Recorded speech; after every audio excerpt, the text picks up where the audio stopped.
agents, people of the chat, what is up? It's your operative. Tonight, we're going to be doing something special. We're going to be doing a soup that is rooted in Mexico.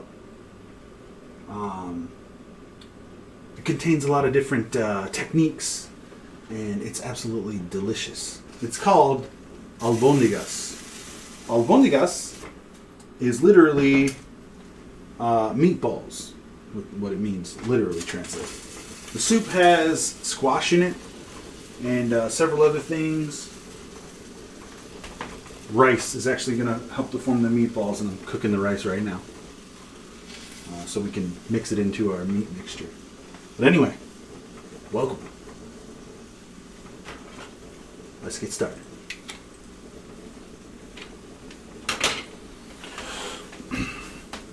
All right. So, as I said before, I'm just boiling off a little bit of rice. It's making a huge mess.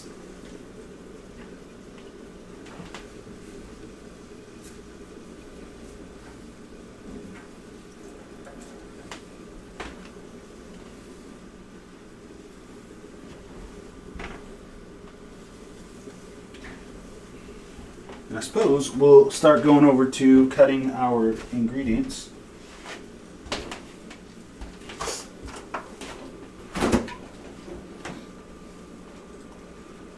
So I'm going to start with mint. That's one of the secret ingredients inside of the meatball. Double Bear Grylls! Welcome to the chat, guys. Welcome to the stream. Albondigas. This is one of my favorite soups. I'll tell you, Thekas has been working on all different kinds of cool little things. You can request songs now, and there's tons of things you can do in the chat. We've got new stuff. We got the first draft of our... we got the first draft of our first emote. If you look on top of the little secret agent, you'll see there's a head there that's not usually there. And that is the prototype for our very first emote.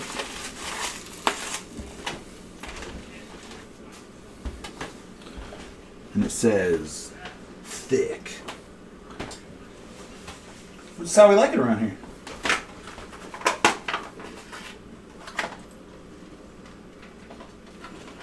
So, I got a couple of nice fresh herbs here. We're going to be using mint. We're going to be using a bunch of flat leaf parsley. And, gosh, I don't think I have any actual fresh oregano anymore.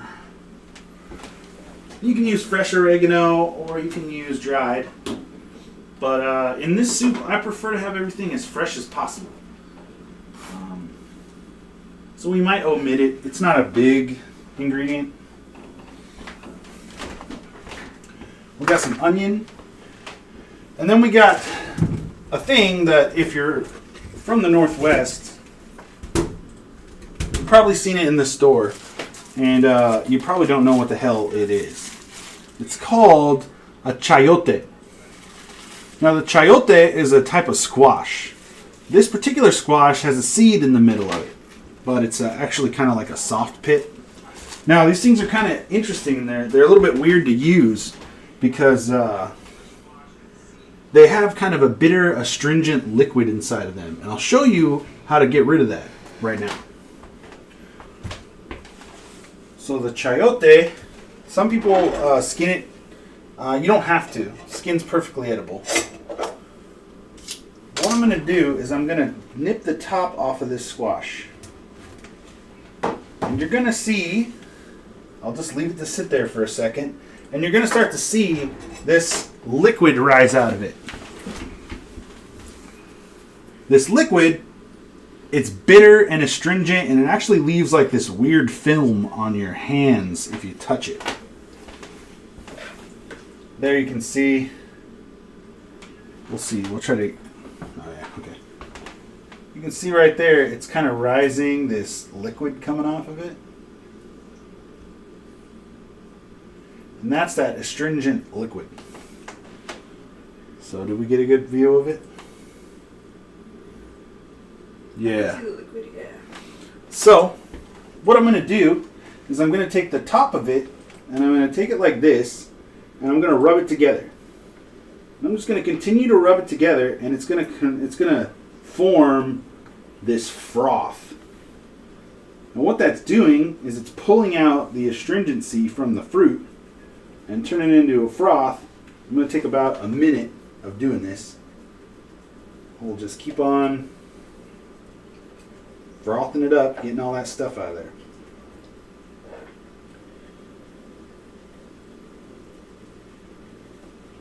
Alright. So, this takes about a minute. You'll start to feel it getting like less goopy. And that's how you know you're getting where you want to be.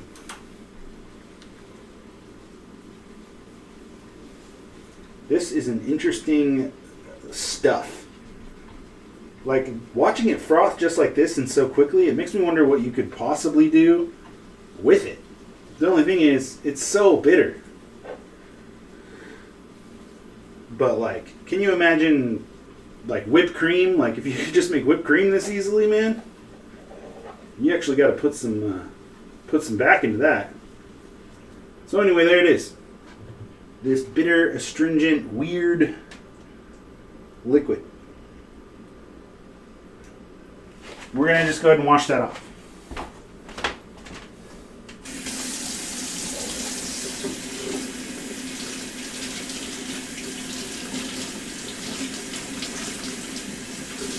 Now, that liquid actually, what I'm told, is they used to use it as an ancient medicine. I don't know what the hell it was supposed to cure, but supposedly it was a ancient medicine.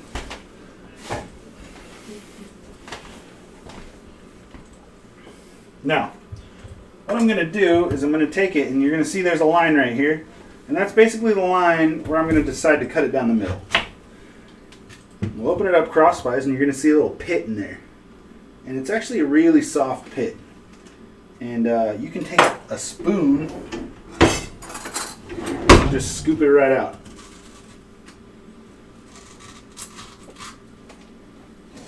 Now we're going to be using this chayote today inside of the Albondigas. It's kind of, you can use it kind of like a summer squash. Some people actually will microwave it for a minute and they'll put like lime and salt on it and just eat it. But it's got a bitter taste to it if you don't cook it properly.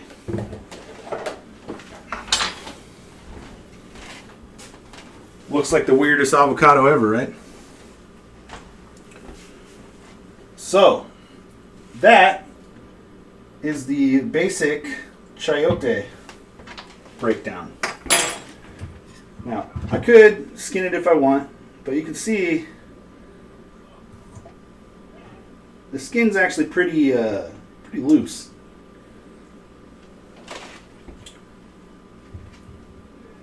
So it works a lot like just a basic summer squash. I'm going to cut it into little bits so that we can put it into our soup. Now you don't have to add chayote. If you don't have chayote, you can use zucchini, you can use summer squash, you can use, we're actually going to be using these gray, they're called gray squash, but they're actually a Mexican squash.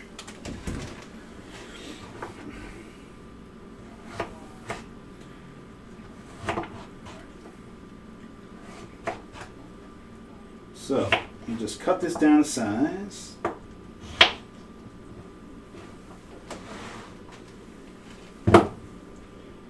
But yeah, chayote is one of those things that can, like, people get scared of it when they see it. They're just like, oh, that's this weird vegetable thing. I don't know what it is. It's actually a fruit.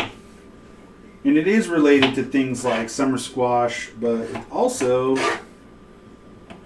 ranges in the same category of, gosh, what am I thinking of? Like avocado, kind of.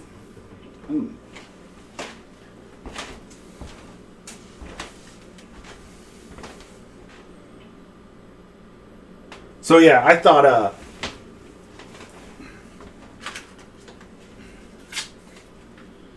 I thought I'd kind of demystify it for you guys a little bit. The flavor itself basically tastes like a summer squash. It's light in flavor.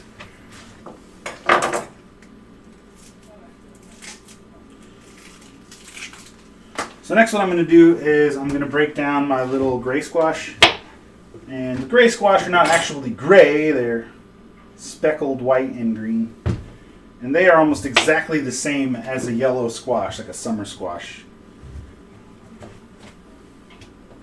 But I figure we could always go more authentic when we can. So I went with these instead of yellow squash. Cut those up into little bite-sized pieces as well. Now you can see, even though this is like a yellow squash, you can see the seed structure is actually a lot like zucchini. And that's because they're basically cousins, or maybe even brothers. Just different varietals of the same kind of vegetable. In squash, there are tons of different kind of squash. While the chayote is more of a gourd, thicker, more dense than a summer squash, they're still all members of the same family.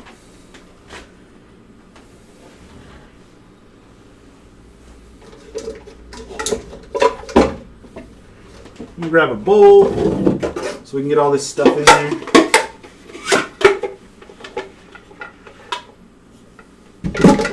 So we decided to switch to the creative channel today instead of the IRL channel. Mostly because I think we fit here better, but also because IRL is a vapid wasteland of titty streamers.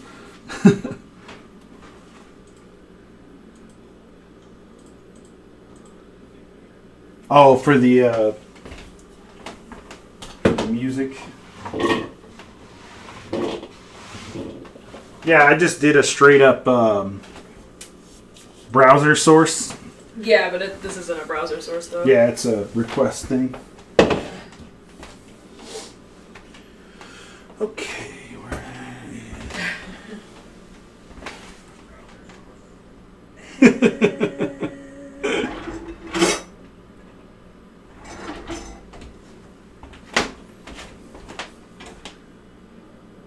Giffy Gaming is hosting us now.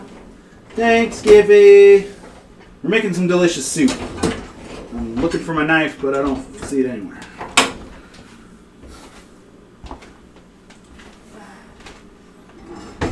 Whatever. I'll just keep using the paring knife. What are you looking for?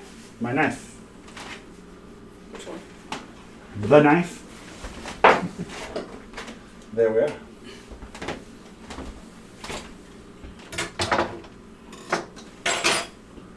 This is pretty much the only utility knife we have in the house. All my really good professional knives are at work. So we have all different kinds of little paring knives like you saw earlier. Stuff like that, but we don't really have all that many other knives. So this is the flat leaf parsley. And like we've done many times in the past, we're going to bunch it up into a little ball like this, end over end. And then we're going to chiffonade it really, really fine. Just as fine as we can get it. Stems and all. Stems and all.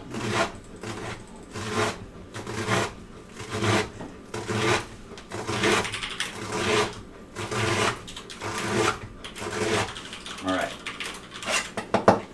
Then I'm going to take the end there. Now I can make stock with that if I wanted. That would go great in a stock pot. We're just going to run through this. Get it chopped up real quick. Now, some of this is going to go in the end as a garnish, and the other part of it is going to go directly into the meatball portion of the albondigas.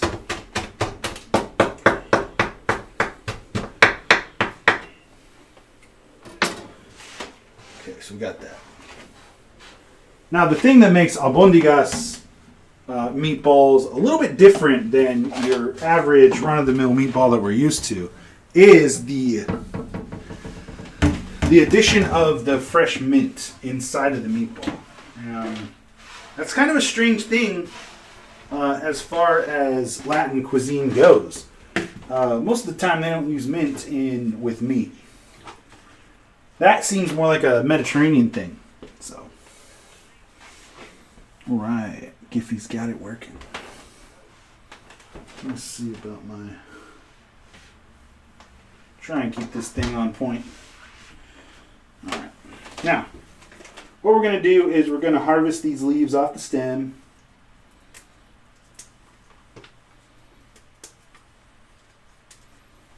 Yeah, what do you think about that? What do you think about that quote, DeBall, about the IRL? You think they'll take that? Maybe they can put it right on the front. You know, it's got that weird picture on the front.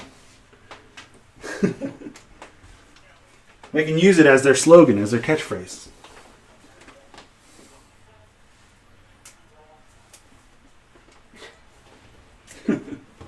I just added it as a quote for you. Oh, nice. I figure, you know, we've been here for like, what, almost a month now? Might as well piss off Twitch.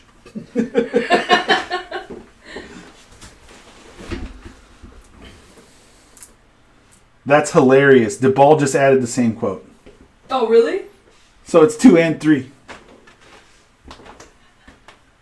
I was in the middle of adding it when... I'm sorry, I'm slow because I'm on my mobile trying to do this. You and DeBall are on the same page.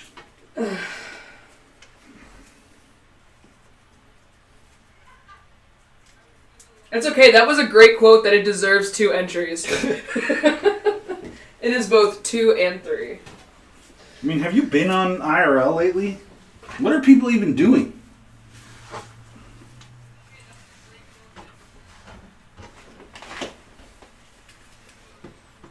I saw a girl on there sleeping one time. Just full ass sleeping.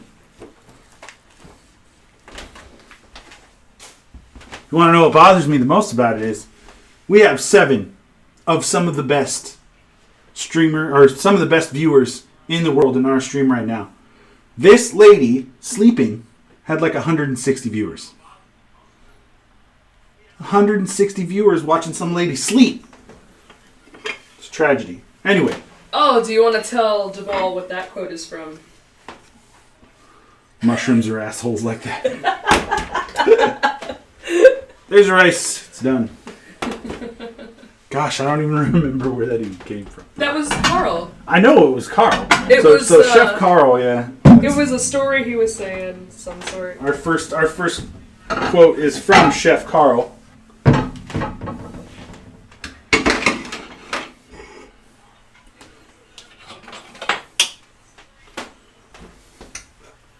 I mean...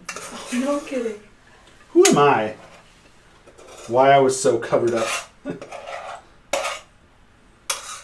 I've actually had people ask me that too.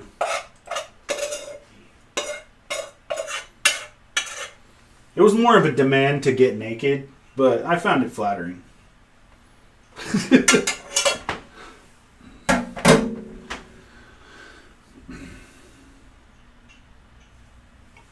But yeah, like, titty streamers, it's a thing that we have to contend with. I'm going to take this rice. I put it on a plate. See it steaming up there nice. I'm going to take that rice and I'm going to put it right into the refrigerator because when I add it to the meatballs, I don't want it to cook it. In fact, I'm going to add it to the freezer to make it even faster.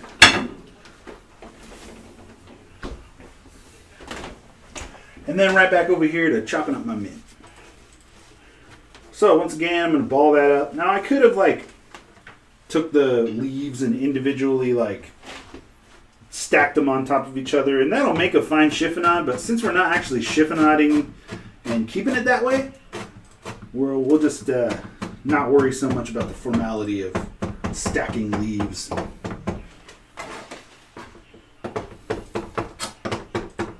That's right. I don't have some old French chef over my back, so I'm going to do things how I want to do it. Alright. So this, not being a garnish, is going to go directly into our meatballs. Because I love my granny robe.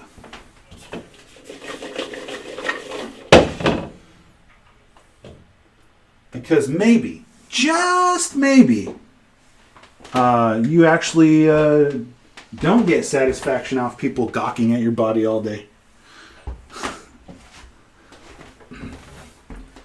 But I don't know.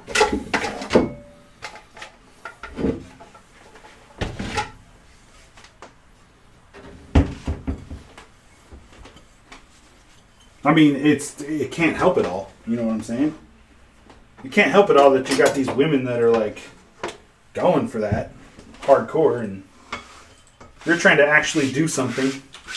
You're trying to play a game or display some kind of skill or something. And there's these women out there that are just, getting people conditioned to thinking that that's all women are for.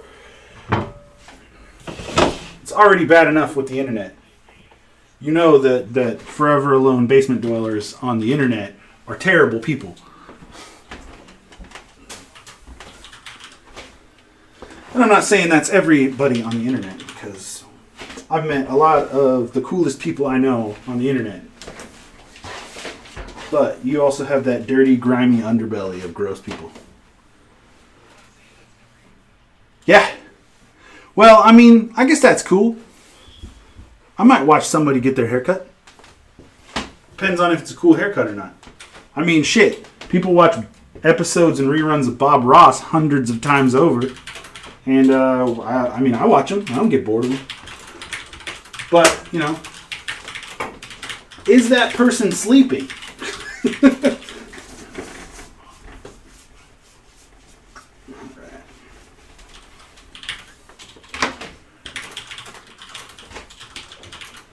Alright, so rice is done.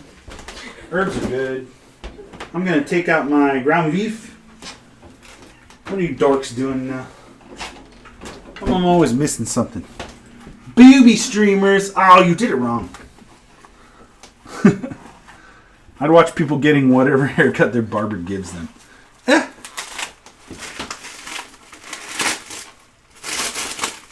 Yeah, Bear Grylls knows that I get triggered over this. Like, I have an entire fucking speech about this that pretty much everyone's heard me say.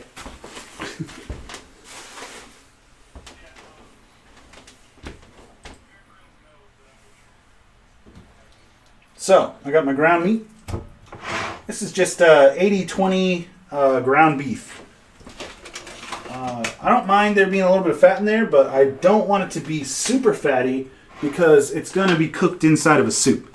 And if it's super fatty, it'll get loose or too loose, and it'll just dissipate and you'll have hamburger soup. So to keep it from doing that, there's a couple of cool little things that we're going to do. First off, we're going to add 2 eggs.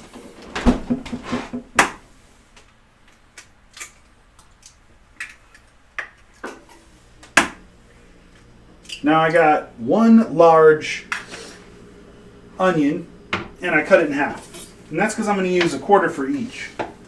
So first what I'm going to do is I'm going to go ahead and brunoise half of it. That means really, really fine diced. Keep the other side. I'm going to line all that up and just run through it. So I want this to be really fine diced because we don't want to chomp into any gigantic bits of onion in our meatballs.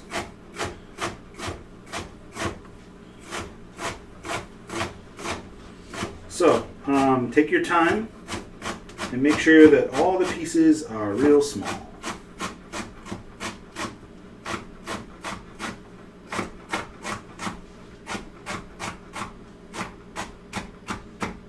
Alright. So, I'll go ahead and run through it again. I want to make sure that I get all the flavor of the onion, but not a whole ton of the texture. Because the texture of these meatballs is really what makes them special. The rice that goes in there, kind of as a filler, but also as a moisturizing agent, I suppose. Because it soaks up the liquid and kind of turns into a mush inside of the meatball.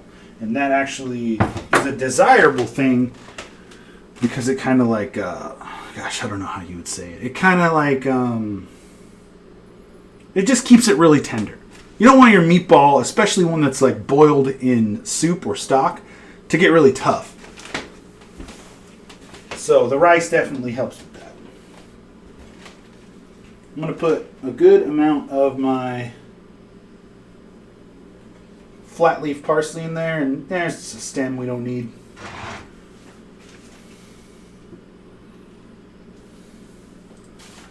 Alright. Now, salt and pepper, of course. We got a new pepper grinder. This is a peppercorn melange, so it has like different colors of pepper in it. And they all have slightly different characteristics to them, but not to a point where it's like, oh, I don't want that pink peppercorn in there. So,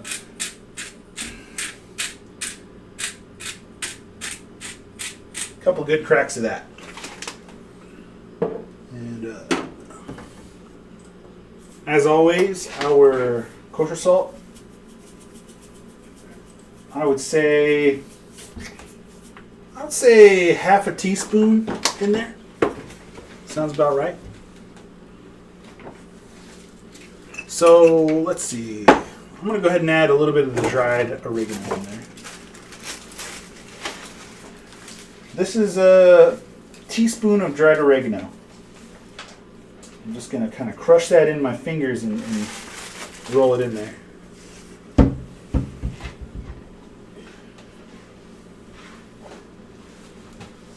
So I'm going to go ahead and start mushing this, and I'm going to do it with my hands. Some people find this the fun part, some people don't like it so much.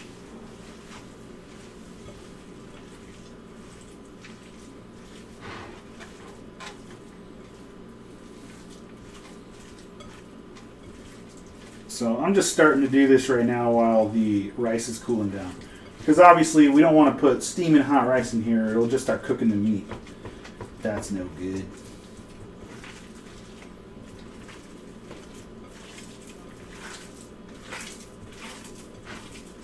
So yeah, I get in there. And you can already feel the consistency kind of changing with the egg yolk. And the egg yolk, the proteins inside of the egg yolk are going to actually help to keep our meatballs together.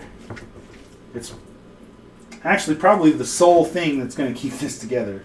The rice will help a little bit, but the proteins from the egg, that's why we added 2, even for this just 1 pound of ground beef.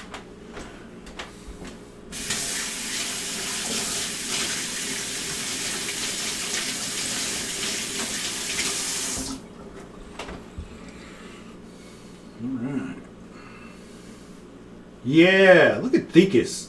Thekus got Nightbot sand stuff and all that fancy pantsy robot junk.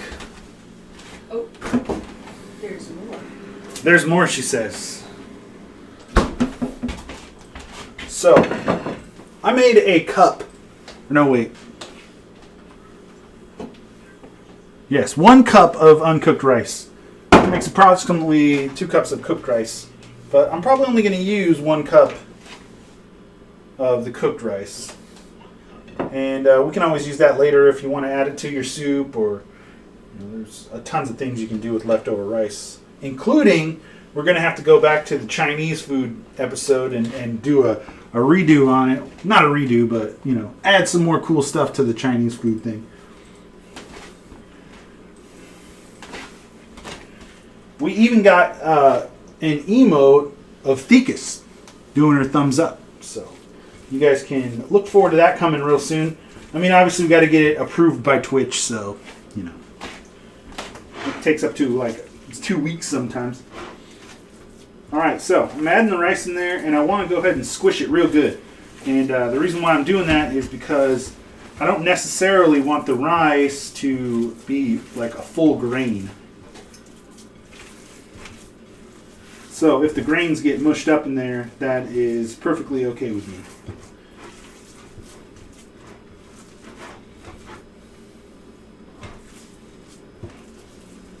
All right. Now we're going to go ahead and add tad bit of garlic if I can find it. Got some squeezy garlic. Squeezed garlic's fine.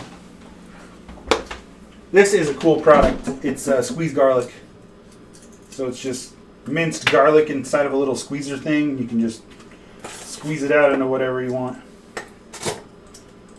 So that's like 2 cloves of garlic or something. That's a good squish of garlic.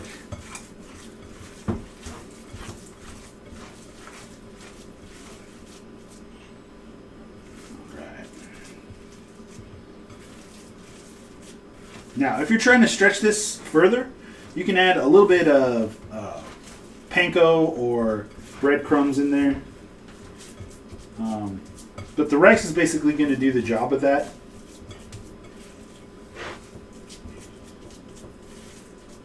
Alright. So I think I got it where I want it.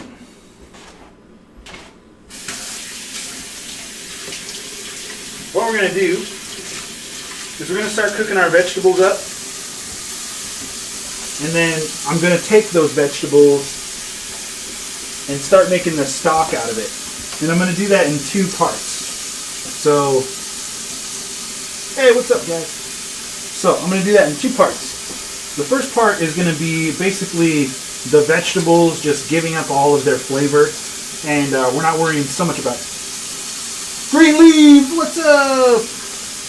So we're not going to worry so much about the texture of our vegetables in that one because we want to get the flavor of them completely into the soup. And then we're going to do the second half of the vegetables, which we're going to not cook the entire time. And the reason why we're not going to do that is because we want the texture in the second half. I know. Crazy concepts. All right, so I'm going to get my big old pot out. I had a gun in this pot pot last night, and a bow tie. It's a long story. Thikus was rolling her eyes so hard they fell out of her head. But we were doing a photo shoot, and inside of this pot I had the gun and the bow tie. Pronounce the dish. Albus Dumbledore, albacore tuna. It's called Albondigas. Albondigas. Albondigas. Now you say Swardy, you say Albondigas.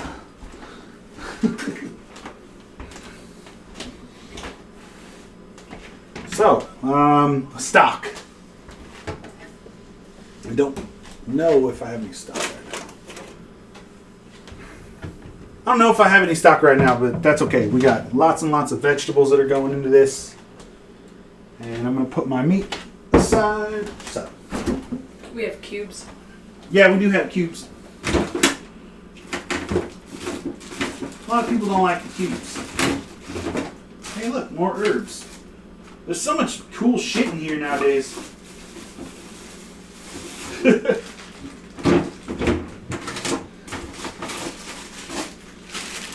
So it's kind of funny because I cook 4 nights a week at home now. I cook 4 nights a week at home now. Before that, I never cooked at home. Because why? I cook all day, you know. But now I have a reason to cook at home other than, you know, hunger. So I cook all the time, and Thikus does a lot of the shopping, and just I don't know what's in my fridge half the time. She's just got all this cool stuff in there.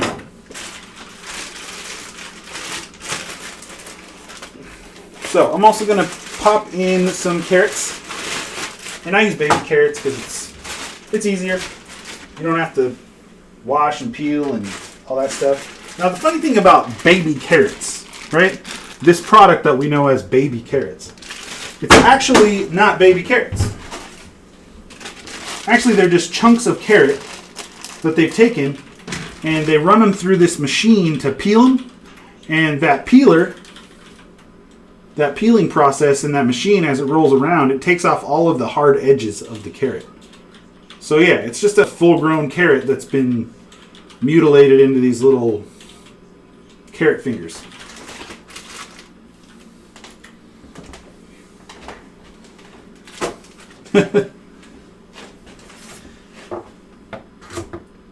works for food. She's been working hard. Last couple days, man, that's pretty much all she's been up to. Is stream stuff.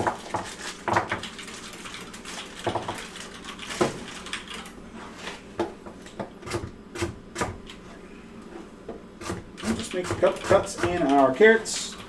I'm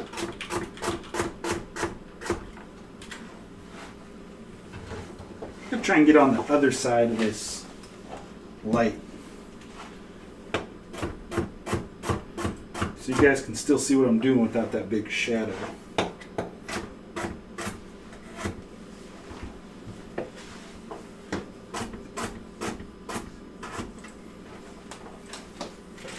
So the carrots are not only going to add texture and a little bit of sweetness to this, but they're also going to add their color, which is important for this soup because, for the most part, the meatballs themselves are going to turn like a white, grayish color.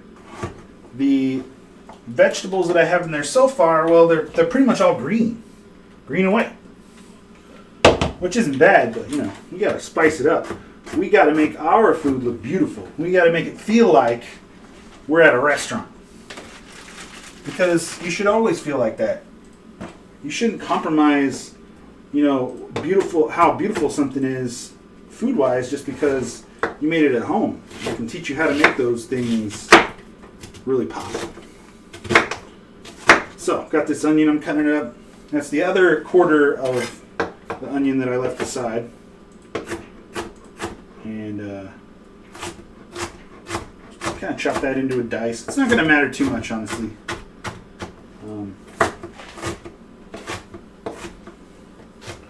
I just want them all to be pretty much the same size.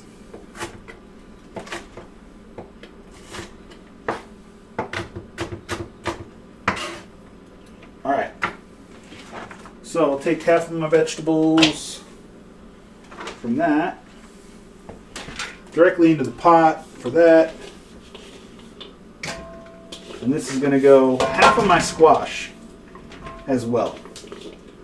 So the chayote squash and the Mexican gray squash has gone into the pan now. And I'm going to actually put the rest of this stuff in there for our second wave of ingredients.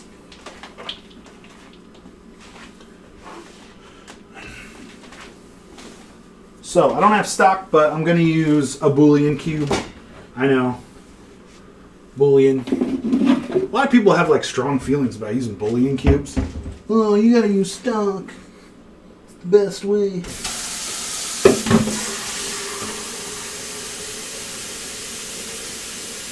Yeah, I do post on it, but I don't have all of them up yet. I think I'm missing like 2 of the streams. You have everything up to Thanksgiving. Yeah, we will get everything up there though. All right, so there is where soup starts. I'm gonna do a couple of little chicken bouillons. Wherever you are, where is my chicken bouillon?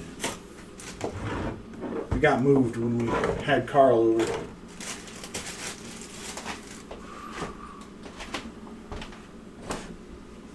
Chicken. Oh, whatever. We don't need it. There it is. As soon as you give up, that's when you find it.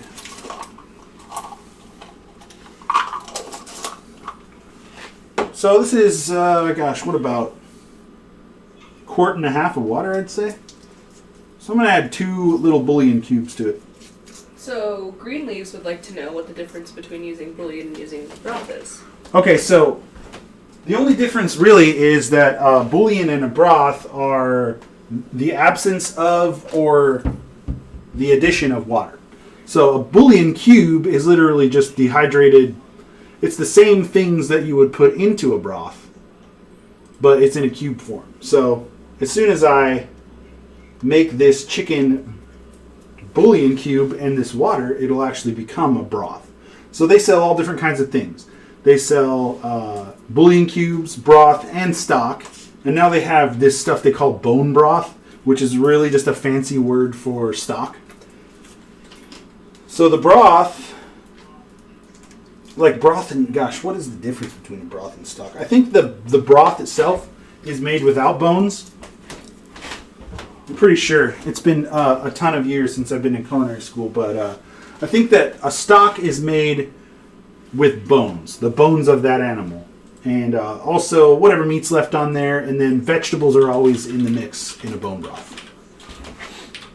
So I hope that answers your question. Broth is broth, and a bouillon is a cube. The stock. What's Yeah, that? stock is made from bony parts, whereas the broth is made from the meat. There we go. Confirmation. I'm going to take this celery. Now, celery is an excellent aromatic. It means, it means it smells good. And it also makes whatever you're putting it in smell good. Assuming that you like the smell of celery.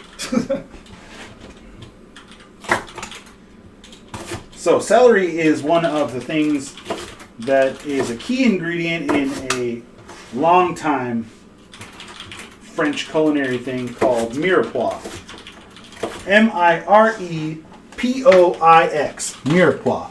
Mirepoix is they also call it the Holy Trinity.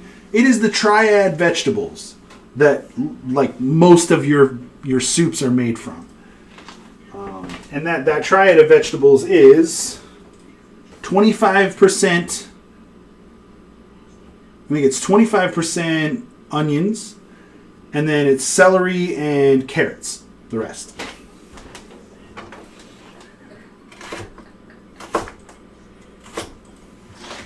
So what am I trying to say? Man, I'm just stumbling over my words today. My brain isn't working properly.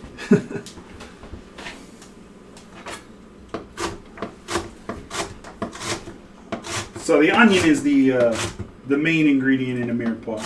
That's what I'm trying to get out of my stupid brain. I'll throw half that in there. Now, at this point, you can add any dried herbs you want, and I like to add oregano. Obvious addition of oregano here. And I add dried. So I added the dried. If it were not dried, I would probably add it towards the end. Because fresh herbs tend to, they wither and they die in the stock, so you don't want to do it early. What's the satisfying sound? The celery chopping?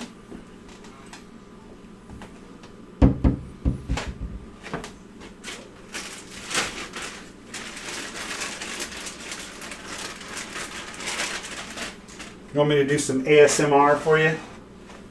Let me just chop these. Oh, it's nice. I'm one of those ASMR people. And I just whisper everything. And I make choppy noises.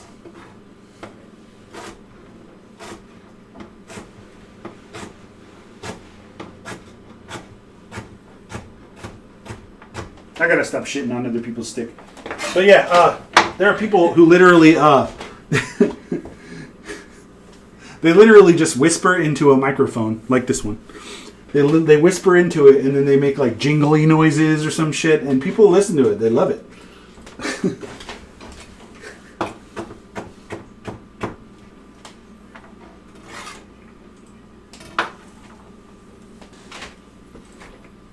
Put the rest of that in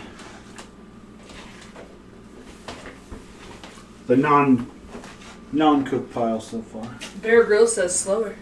Slower.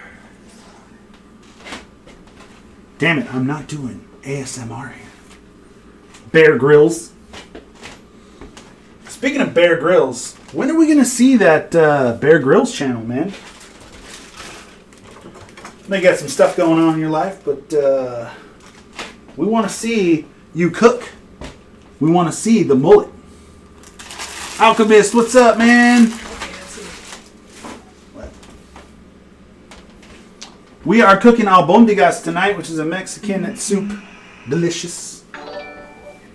Oh. Did we get a follower? We got a new follower animation. Wait for it. Yeah! That's my dog Kiba getting a treat.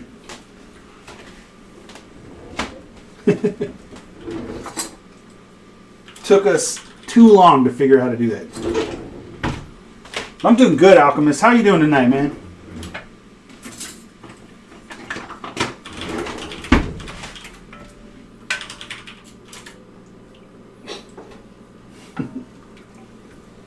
Oh, I was saying now you can whisper. Oh, what? The ASMR whisper? What is that noise? It's like rustling wind. Oh. Or something. We don't know what the outside sounds like, apparently. I need some bird chirping. So, we're cooking tonight albondigas, which is a Mexican soup with meatballs in it. And the meatballs are cooked into the soup. It's got tomatoes. It's got all kinds of fresh vegetables. And it's super delicious. Right now, what I've done is I've taken chayote squash. And I showed you guys how to process the chayote squash a little bit better. Or a little easier, should I say. We got chayote. We've got the Mexican gray squash. Squash. Mexican gray squash, which is a lot like a summer squash, just different colored. And chicken fried steak. Dang, I want what you're having. We got carrots. And we got onions. And a little bit of celery. And right now, I've got that in a bunch of chicken broth. And we're going to let that get up to temperature. And we're going to start layering in our flavors. Bologna guts. Nah, man. I had bologna guts last week. Dude, I love the chicken fried steak. So, I'm going to start flavoring this gently. That was about a half of a teaspoon to a teaspoon of Goya brand adobo seasoning, which is just fancy seasoning salt.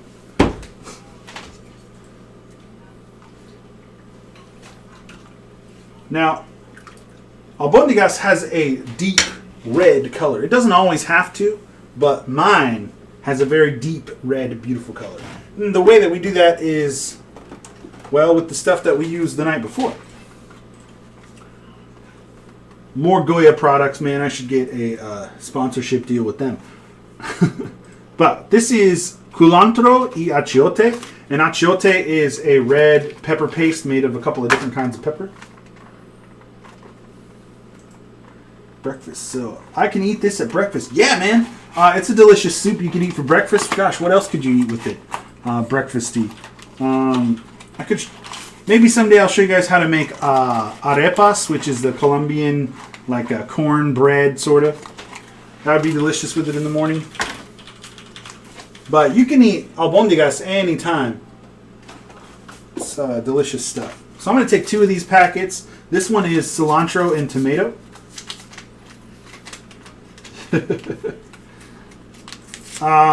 So these ones are not particularly spicy.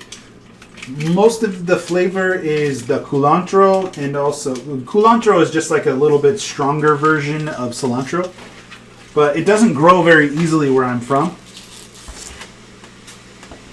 So we have to use the packet of the dried stuff, which it's not ideal, but you know, we get by. So I'm going to do the culantro and the achiote and the cilantro and the tomato.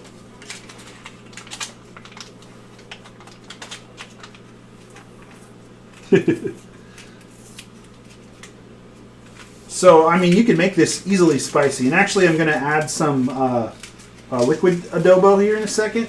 And that's going to make things really red. And it's also going to up the spice a little bit. You can make it as spicy as you like. But this one right here is going to be just kind of like a medium spice. And you can see the dried achiote.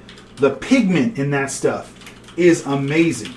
I mean, you could paint with this stuff. the red that comes out of that is ridiculous.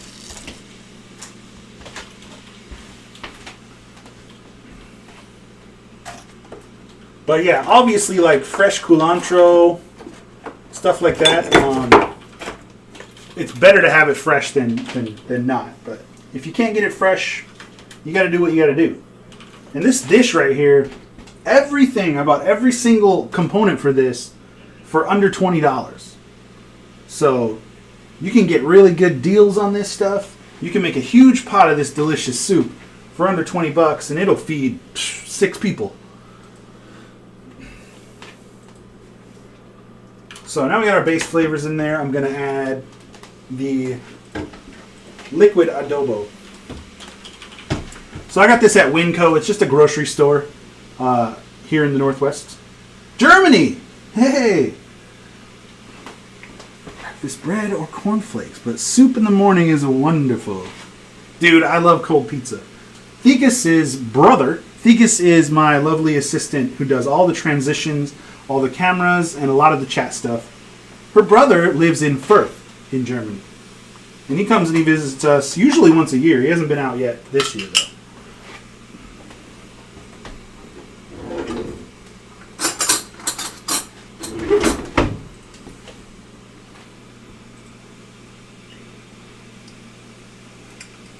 But he likes to come out and eat Takis, yeah. Her brother David likes to come out and eat Taco Bell, man. I guess he doesn't get that too much in Germany. North Rhine-Westphalia. Cool.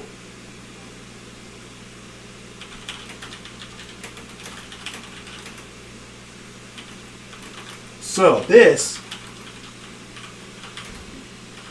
is kind of like it's a mixture of oils and all different kinds of peppers.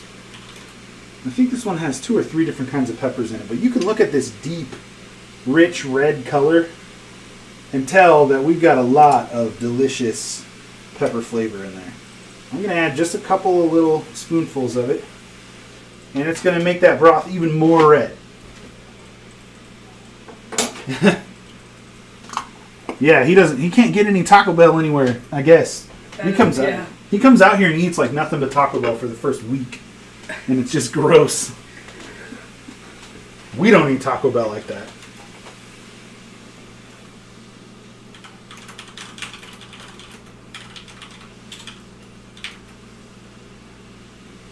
Yeah, man, I can't wait to go to Germany either.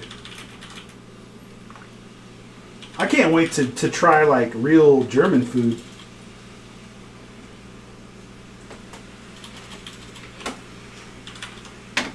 Chipotle. Chipotle is a huge thing out here now.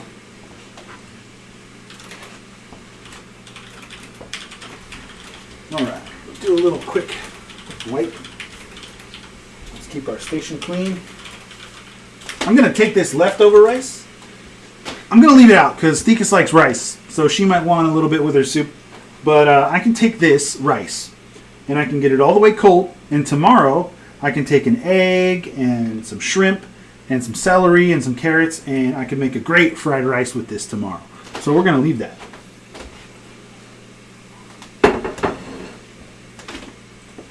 Now our soup, or in Spanish it's called caldo. The caldo is the broth. So our caldo is starting to boil. We don't want it to boil too hard, so we're going to reduce it to medium heat.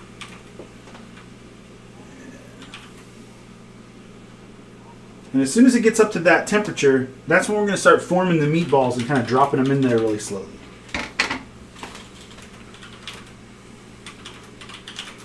It's really big and it tastes good.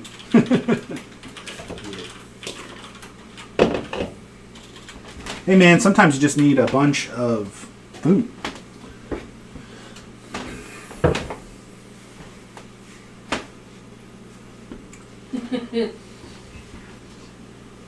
Cheetos is love.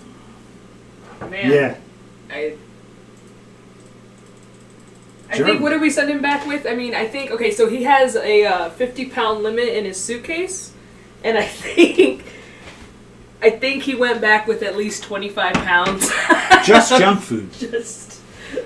We actually call him. I think that was just the Cheetos, actually. We actually call him Captain Pop-Tart.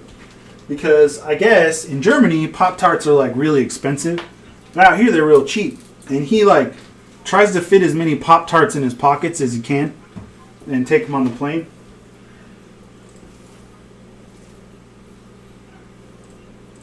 Alright, so what I'm doing is I'm just squishing up these meatballs. And I'll show you the technique over here on the cutting board if we can get that.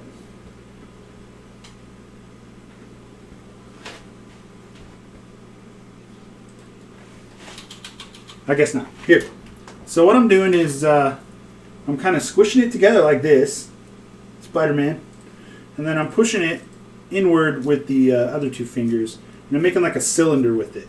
And this is going to push all of the ingredients together close. And then I'm just going to roll it in between my hands and make a meatball. And then we'll very gently drop that into the soup. If you want to do it at the cutting board, I got it up good now. Cool. That's alright. I think they saw it.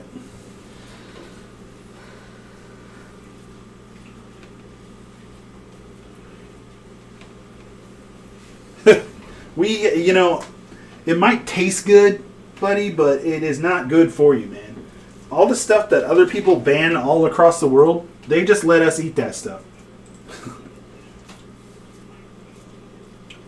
We eat like gross farm-raised salmon and tilapia and this stuff. Oh man, there's so much bad food in this country. I mean, don't get me wrong, it tastes delicious, but if you ate McDonald's every day, you would die real quick. The meat cylinder, yeah.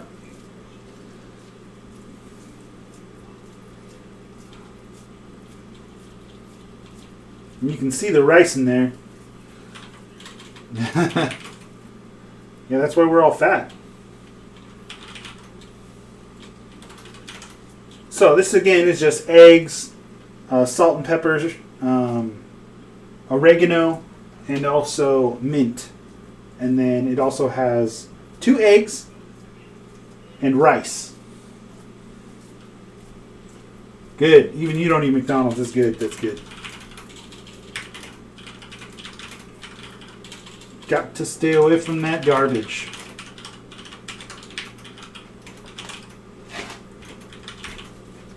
Yeah, McDonald's is a rarity for me. I will eat it occasionally. The only reason I eat it is because it's open 24 hours a day. So, yeah, if you're up all night playing video games or whatever it is you do in the night, there's not a lot of options out here where we're at. But McDonald's is open 24 hours a day. And I don't always want to cook. Yeah, Burgerville is amazing. Mexican or Chinese, yeah. We actually did a Chinese food stream. We made mapo tofu and a couple of other ones, prawns with black bean sauce. And I can't wait until round 2 with the Chinese food because I really like to make Chinese food and I really like to show people how easy it is to make Chinese food. Yeah, Burgerville is expensive, man. You get what you pay for. But you got to remember that Burgerville is like all of their ingredients are local and sustainable and you get what you pay for. You can always go Bear Grylls to McDonald's and buy yourself something off the dollar menu. But it will probably kill you. I'm pretty sure you could eat Burgerville 3 nights a week and you might get fat, but it's not going to kill you.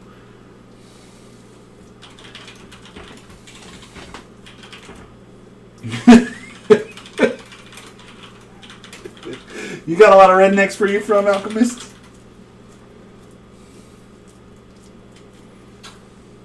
Okay, Waffle House is no joke. Dude, Waffle House. We don't have Waffle Houses out here, man, and it is a shame. I went to Waffle House one time. That shit is serious business. It really is. It's just diner food. For those who don't know, it's just diner food, but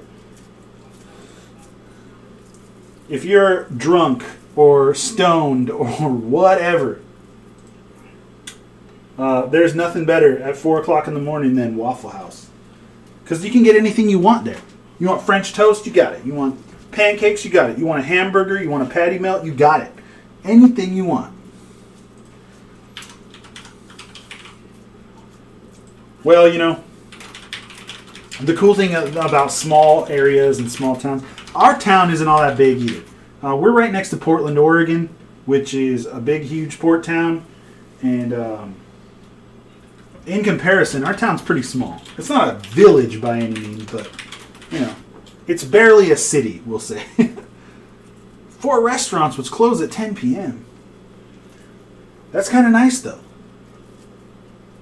Not if you're super hungry, but, yeah, it's kind of nice. Westphalia, huh? The West Falls.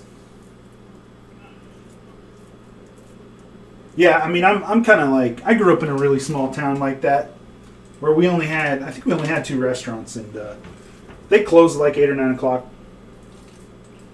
Mostly because the whole town goes to sleep, you know? Everybody out there works, you know, the morally struggle. Hey, Brittany, what's up? Welcome in. But yeah, I like the small town life aside from that. But everybody works like day jobs. They get up early in the morning and they farm or they do whatever they got to do. And there's no need to be open past 10 o'clock because usually there's no one in the town who's up that late.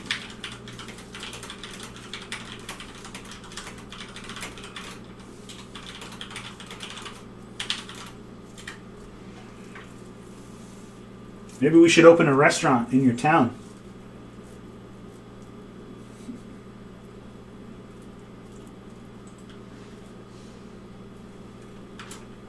Open a what? I don't know. Whatever. As long as it's open late, right? We'll serve that gross American food that everybody loves so much over there. And we'll serve it at 2 a.m. Let's get Germany fat. It'll be our whole It'll be our whole campaign. Make Germany fat again. Oh God. Don't bring that into this. So we're almost out of meatballs, thankfully. I said it like Dika said that time. Meatballs. Meatballs. Meatballs. Go to Berlin. So cheap and lots of food trucks. Wow. So in Portland out here, it's like 5 minutes away, Portland, Oregon, really. And there's all kinds of food trucks out there.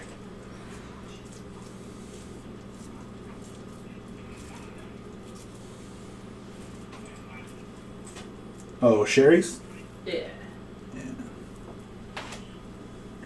Sherry's is kind of garbage, like their food, but their pie is actually pretty good.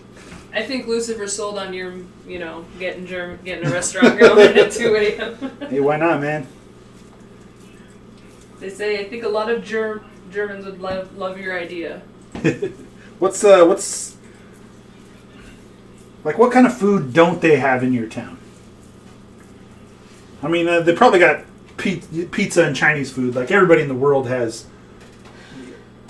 pizza and Chinese food, but what don't they have there?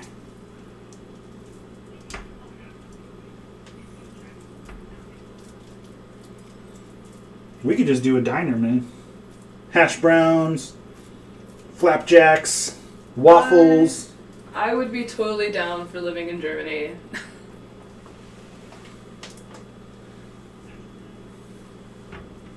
Yeah, we just need backers, though. Burgers. Burgers, of course. Oh, absolutely. You gotta have burgers. Waffles. Yeah, waffles for sure.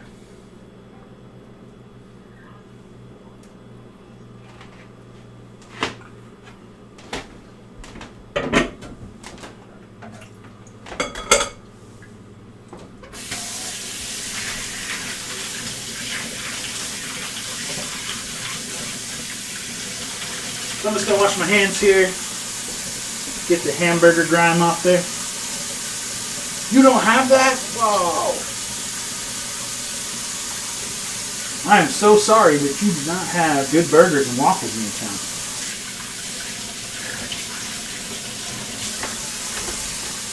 Have you ever heard of a thing called Chicken and Waffles. It's amazing.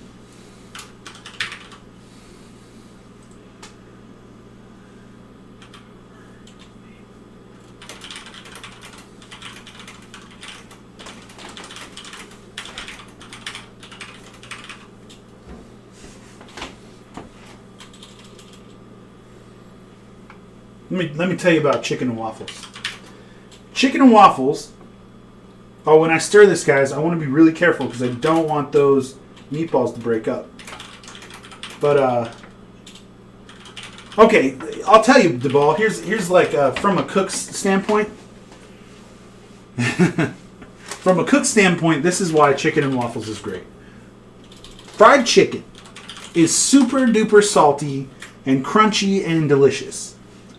Waffles are airy and light and crispy on the outside, and the main component and the reason why you would ever put chicken and a waffle together is because syrup. Maple syrup over that crispy, salty fried chicken. You get the salty and the sweet and the crunchy and the gooey and all these aspects coming together. And at 3 o'clock in the morning when you're drunk or stoned or whatever you are, it doesn't get any better than that. Chicken and waffles are amazing, but you got to get them done right. Not just anybody can do chicken and waffles. You got to have good quality chicken. You got to have a really good way to fry it. No, and the waffle has to be on point too. But you don't really even need the waffle. You can literally just pour maple syrup over your chicken next time and figure it out. What's up, Dr. Indiana Jones in the chat? So good to see you. If anybody has that emote, Thekus got it. That's the Dr. Indiana Jones emote. Please, everybody go like and follow and do all that stuff on Dr. Indiana Jones's page. And go check him out. He plays some really cool games. He's a really funny guy. He's really nice, sweet dude. And he's really active in the community, which for me, that is a big thing.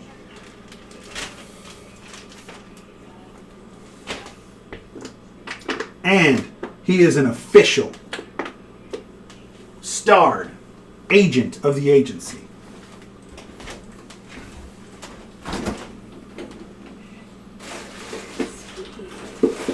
Right.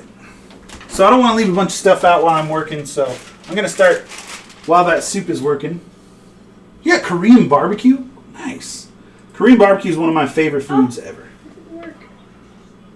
So yeah, I'm just going to start putting some of the stuff we're not going to use again away. Keep my work area clean.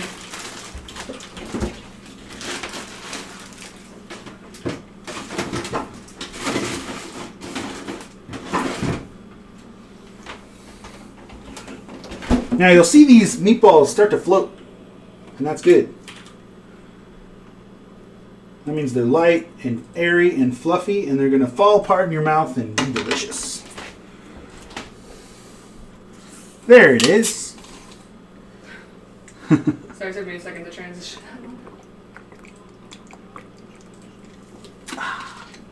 Delicious.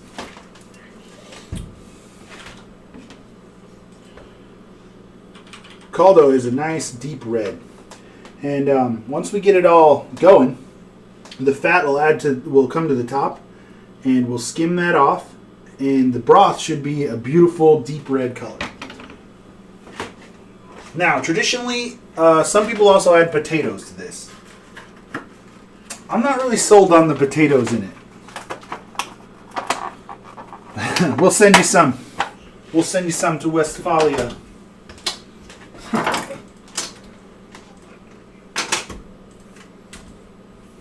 You never know. We might be coming and moving into your town. We'll make some there. See if you can't get us an invite. I'll trade some of Op's waffles and burgers for some schnitzel. Schnitzel any day. Schnitzel. I'm saying that properly. Schnitzel. Schnitzel. Yeah. It is good, Bear. You know where we live, buddy.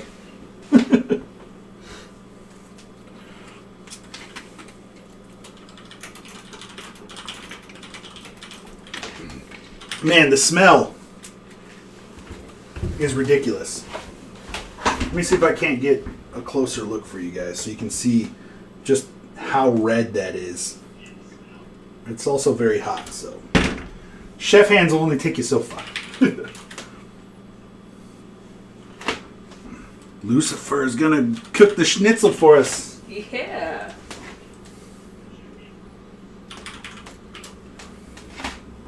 So, aside from the soup, there was also a couple other things that I wanted to mess with today. I have a deep fryer. Because why wouldn't you? And I'm thinking about deep frying some yuca to make yuca frita, which is literally just fried yuca. And the yuca is a root that's ugly as hell. It looks like this. And you can find it in the store, and you probably had no idea what the hell to do with it.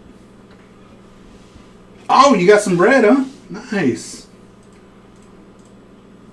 So, these yucca plants are coated in a clear wax. And that's to keep them fresher for longer, because these got to travel long distances to get to us. But we're going to clean all that stuff up there, and we'll get going there. And actually what I'm going to do is I'm going to pull out my deep fryer and get it going over here.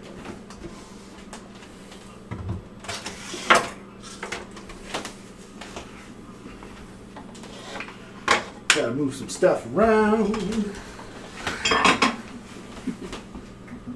I just need to move that real quick. Sure. I got my deep fryer all jammed up back in here. We don't use it very often anymore.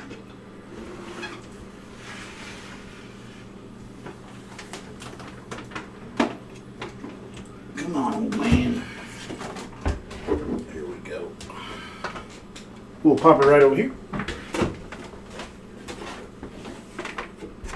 I got this deep fryer from a fellow chef of mine, chef friend, and it is an awesome deep fryer. I would recommend it. It is a Tefal, easy clean, compact deep fryer. Super awesome. It's got this little fold-up basket inside of it. Perfectly nice lid. We're going to crank that up as high as it will go. And you're pretty good at it. Awesome. Well, I'm so happy that you came and subscribed to our channel, because we do this, we cook together 4 nights a week. So you can come in anytime you want. We can trade recipes, and you know what? I can even do recipes for you. We actually do commissions here, where if there's anything you want to see me cook, we can work something out, and I'll buy the ingredients, and I'll cook it all on stream just the way you like it.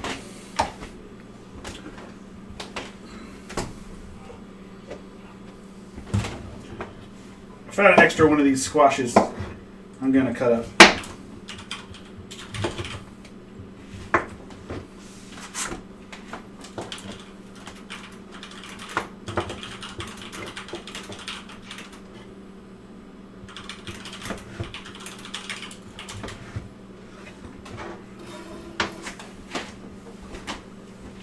See, the thing I'm really interested in, German food-wise, is sausage. Just how they make their sausages, and there's so many different kinds that it would take a while to learn them all, you know. And Sauerbraten, I'm saying it right?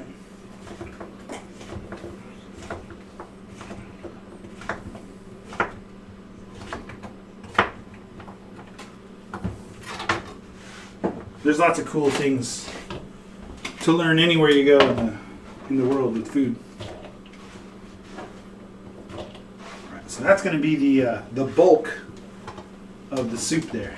And once that simmers a little bit longer, we can add that in. But you can see the fat is starting to break on the soup, which is good because now we can scoop it off. But for right now, we're just going to let it do its thing.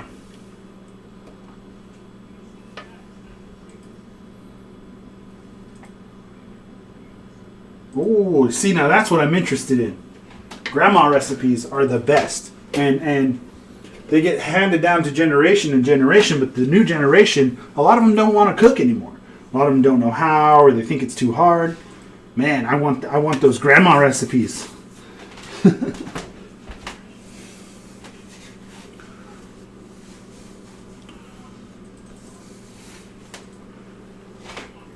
Assume gun. You're definitely from the South there, Alchemist. I'd love to grill out with you too, man. It's too bad we couldn't. I want to go to TwitchCon this year. And I want to somehow bring a good amount of cooking stuff there. And just like have a cookout at TwitchCon.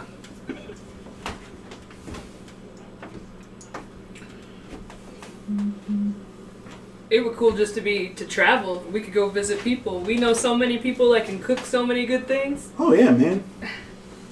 Chefs all over.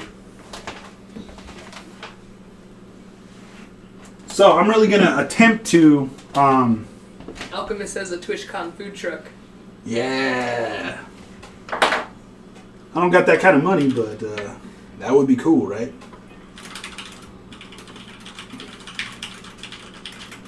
So, our meatballs are holding up really well. I'm really happy with how they're holding up right now. And the reason why I'm cooking them extra slow is because if it starts to boil, they could break up. Do it, Alchemist. You come with me to TwitchCon. It'll be me and you and Thekus and IPC will probably be there. We'll have IPC rocking mad poetry. Young warrior. Man, what a great scene that would be, right? Oh my gosh. So, cutting the yuca, you gotta be careful because it is extremely starchy and extremely dense. And sometimes if you're not expecting that, it's a good way to cut yourself. If you cut into something that's way harder than you thought it was going to be. So I'm going to cut it into, I'll say this size. Now, the hard part about it is peeling it. I'm going to actually peel it with my knife, but you can use a peeler if you need to. If you're not secure in your knife skills.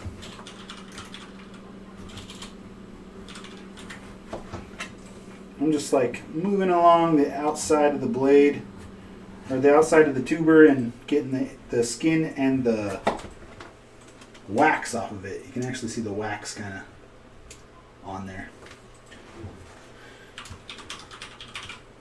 Now there's a lot of vegetables and fruit that actually gets waxed in the store. A lot of people don't know that most of the apples that you eat have a thin layer of wax sprayed over the top of them. And that's kind of, I mean, naturally you can do it, but that's also a reason why when you shine up an apple, it gets so shiny. It's the wax on the outside of it.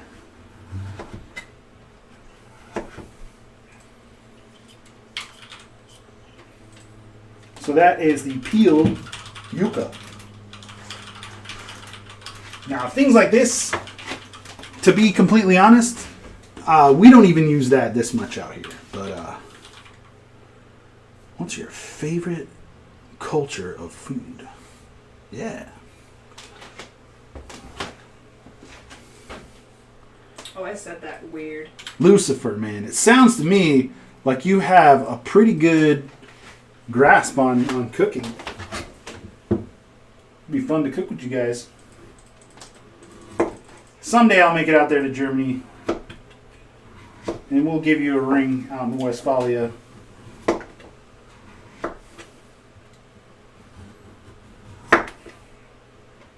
That's kind of the boonies out there, though, yeah.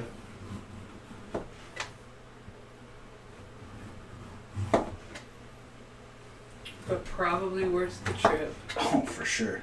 Way worth it. How do you even start a business in Germany?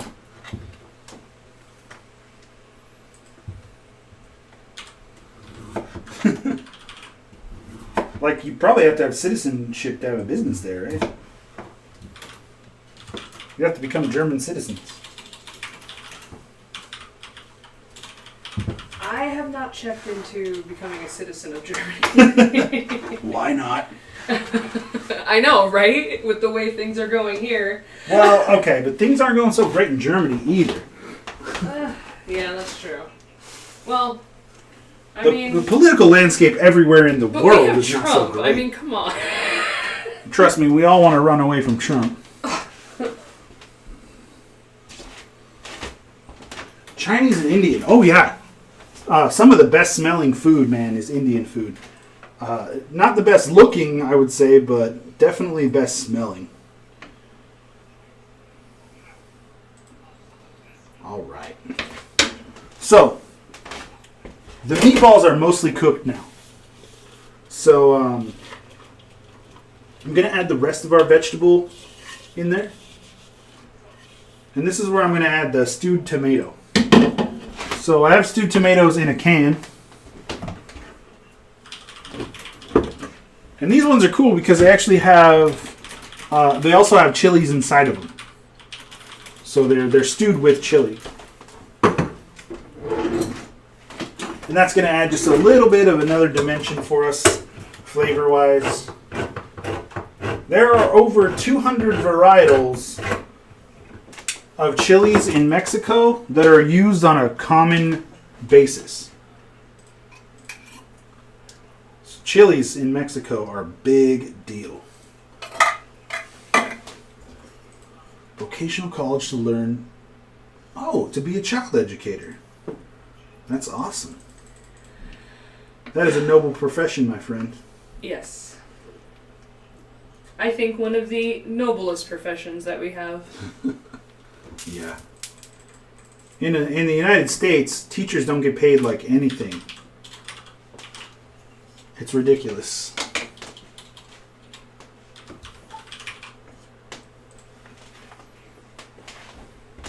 I think I'm just going to add that one in there. We're getting pretty full. The pot, that is. And then I'm going to come back and work these yuca. So what I'm doing is, I'm going to cut these into like French fry size.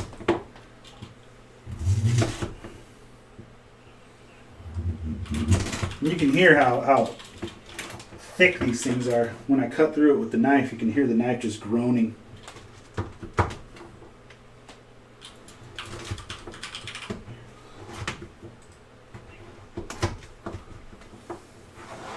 So yeah, make sure you got a good handle on this. You do not want to be pushing this hard and cut down into your finger.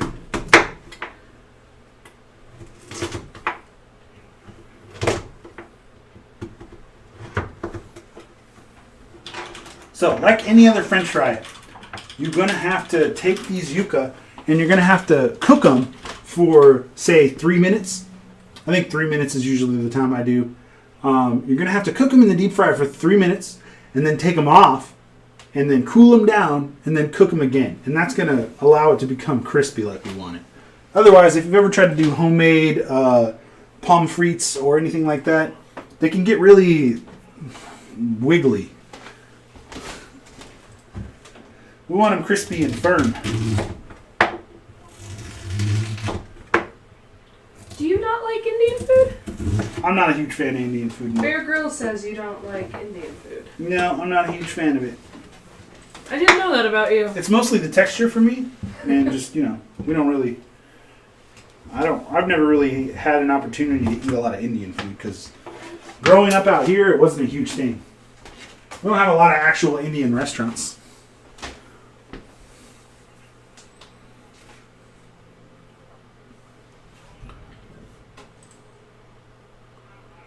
Indian food. At the moment, you won't get paid for 2 years. Yeah, there's a strange, kind of system, I guess, out of high school in Germany. How that works, you have to go to a place where you get trained for a while to do the job. I live right now.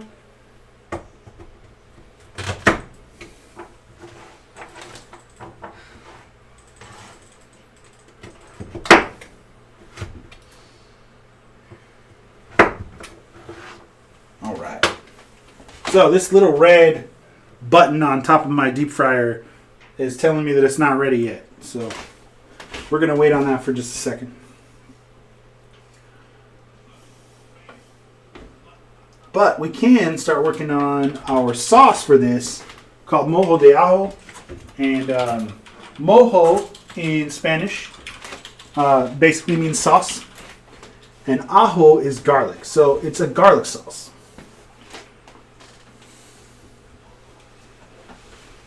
The city pays for it. Wow. That sounds super cool. The government and the city doesn't pay for us to do anything. We pay them to do nothing. That's how it works where we're from.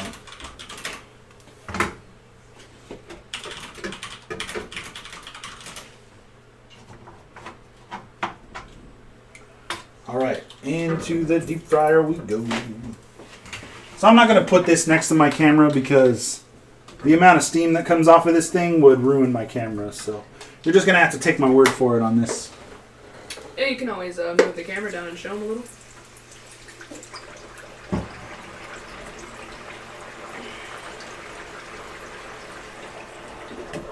Pop it down, put the lid on, and we'll do that for about 4 minutes.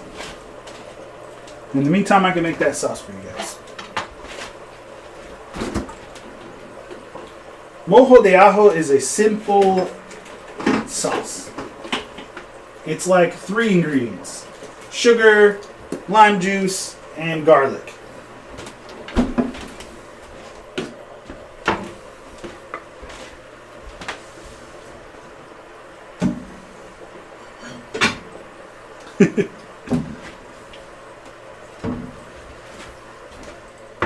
But yeah, you can see all the steam coming off this guy.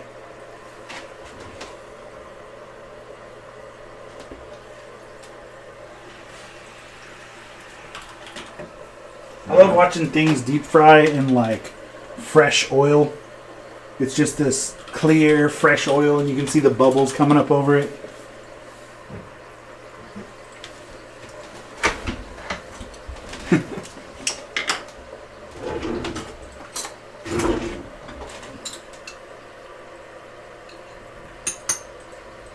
So we got some of our minced garlic in there.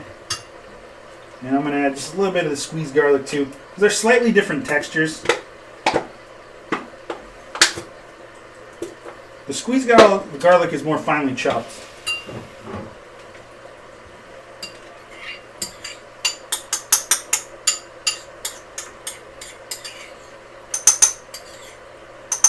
So this is the more simple version of mojo. You can actually add cilantro to it and do it up that way. I'm going to add tajin to it. So tajin is you guys have probably seen me use it about 1 billion times by now. But tajin is a lime and chili seasoning. And I put it in everything. I'm going to put it in this mojo.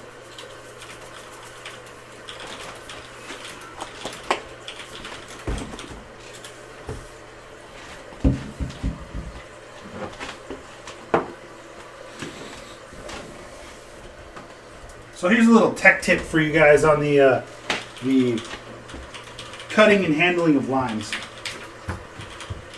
If you push with the ball of your foot or the ball of your hand against the cutting board and kind of mush the lime up a little bit, roll it back and forth, it actually helps to break up some of the little cell walls in there that are holding the juice. So when you actually cut it open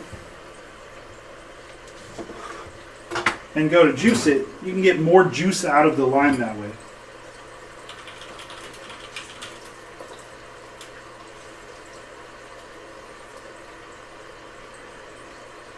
See, that was a pretty good amount of juice there.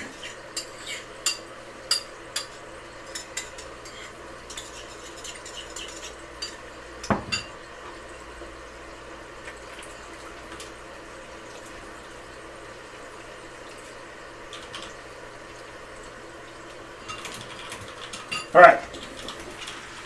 I think our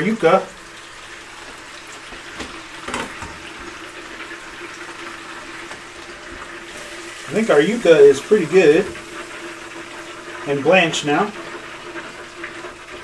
So we're going to take that off and put it on a pan, or otherwise just get it out of the fryer. I'll put it on a plate.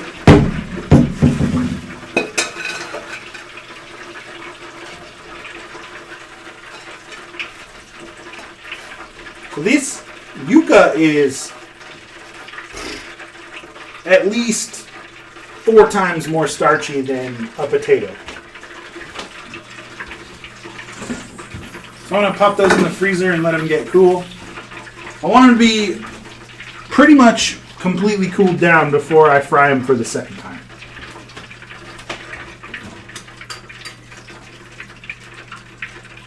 Is that in there? Alright. I'm going to add a little bit of sugar to that. Then I'm going to taste it, see what it tastes like.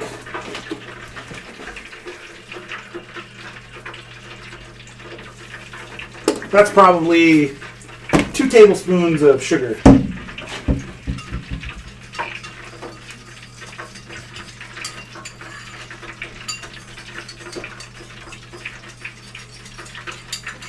You're going to just keep stirring that up until the sugar dissolves. It's going to take a little bit longer because it's cold and not hot. Sugar granules, obviously.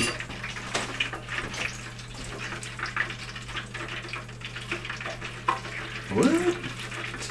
What's going on over here?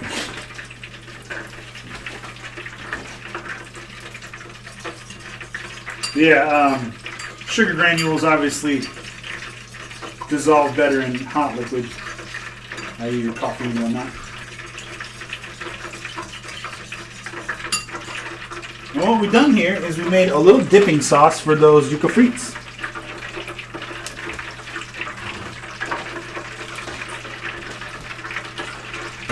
Quiet down, you.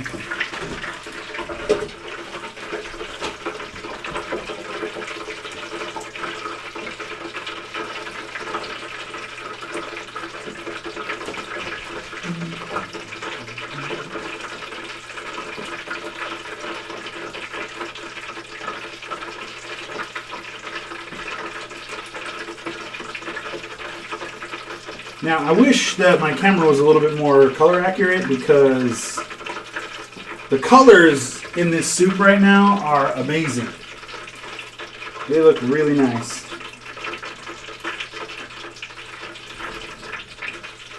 And I can actually do a little bit of translating the text. Yeah, I know. That's in there anyway. It's like something down in the filter or something.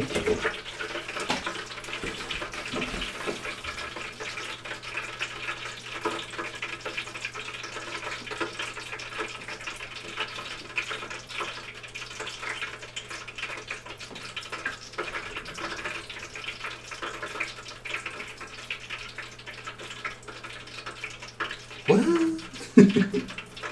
Pen and papers is apparently a game.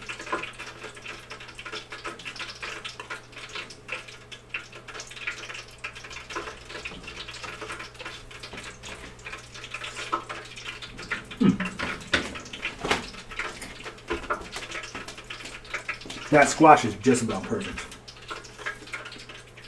But I need more heat. I usually add a little bit of cayenne at this point, and I don't know if I have any. A little bit of cayenne.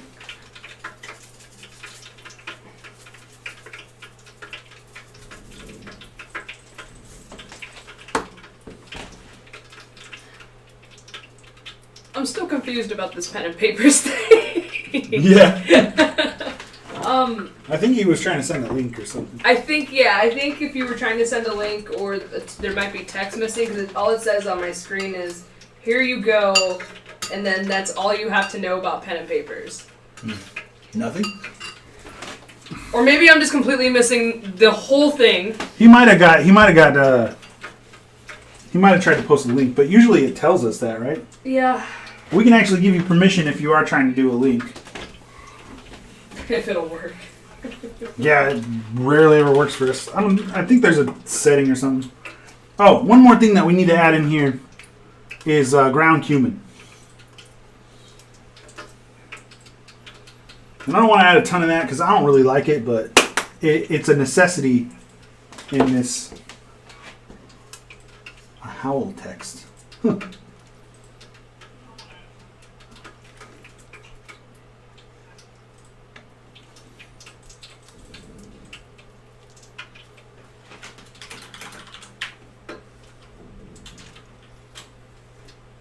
let's say we see what Thekus thinks.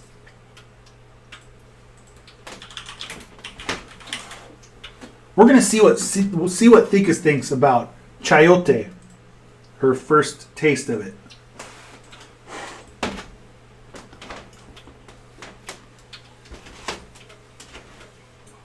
Let's see what Thekus thinks. Here's a piece of chayote. There's a little piece he gave me of chayote. Okay. It's probably the first time she's ever had it. I tend to sniff things before I eat them sometimes, so.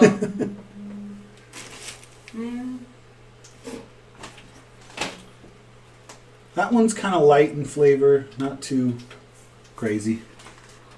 It's a lot lighter in flavor, actually, as he's just saying, a lot lighter in flavor as less than I expected. It kind of Make sure the block hyperlinks option wasn't enabled in your settings. It kind of tastes a little bit like celery to me in a way. Like a celery light. Maybe not quite celery. Maybe it's just the other stuff that was with it. It does pick up a lot of flavors. Alright, so I added a little bit of kosher salt in there. From tasting it, it definitely felt that it needed more. And, I'm actually going to add a little bit more adobo in there. It only exists in Germany. Well, bummer. I guess when we move out there, we'll figure out what you're talking about.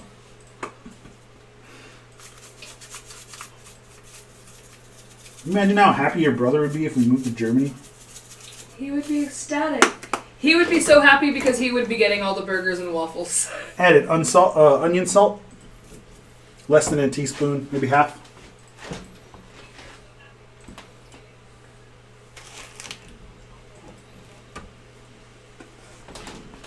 Cards Against Humanity, or yeah.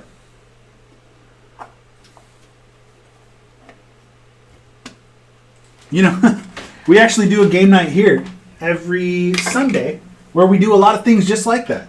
So yeah, that would be great. Be just like home.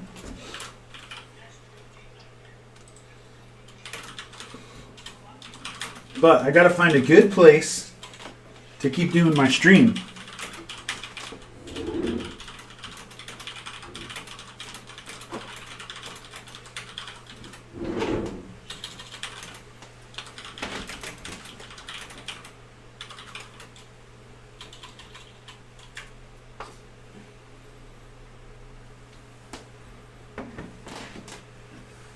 Alright, so I'm going to add 2 tablespoons of cornstarch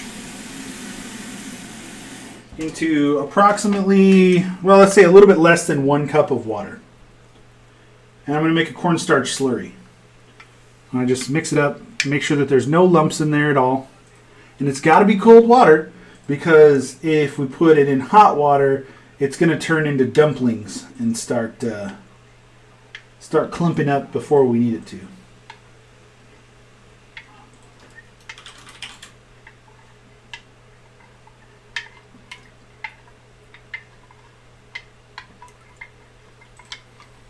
All right. So, everybody knows that I like my soups and other things thick. So, I'm going to add a little bit of the cornstarch to thicken up my soup. Just a tad. I don't need it to be super duper thick to where it coats the spoon or anything. Just a little bit of body. That's all I'm looking for. Right now the only problem I have here is just my kitchen is so small. But I am making it work.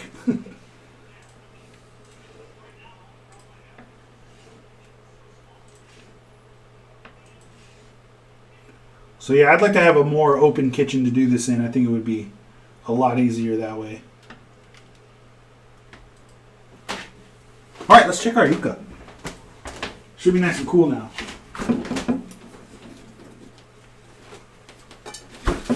Yep, it's cooled down all the way. So I'm going to take it in here, pop up the basket, and I'm going to pop it back in. Now this time, through the magic of starches and sugars, they're going to get super nice and crispy on the outside and still soft on the inside. So we drop down for our second fry.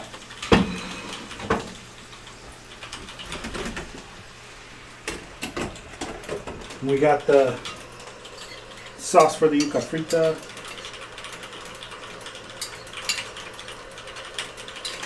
It's delicious. Tastes like Chinese food a little bit.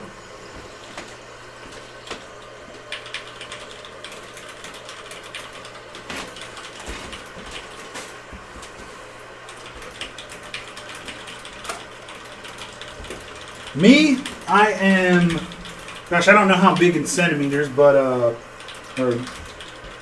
I am 6'3", almost 6'4", and I weigh about 300 pounds. I'm a big guy. Here you go.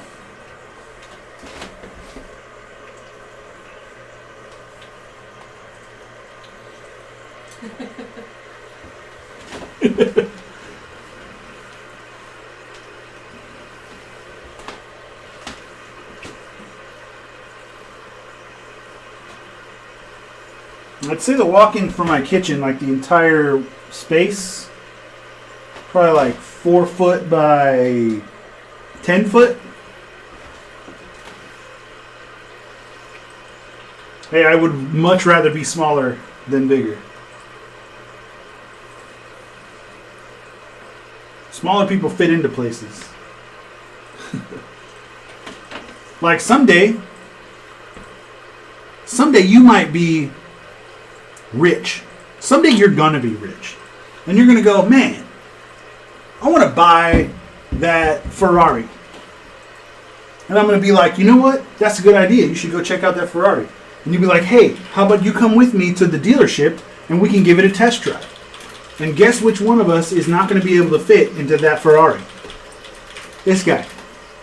I couldn't even get in the thing. But you're going to buy that Ferrari and rock it. It's true. There's a racetrack that we have here, and they do like a car ride thing that you can pay for, where you can get like a coupon, and they bring like these nice cars out to the track, and you can drive them around. And I wanted to get Op9 one of those, and unfortunately, I had to consider the fact that he is so tall that he might not even actually be able to fit into some of those vehicles that they were bringing out.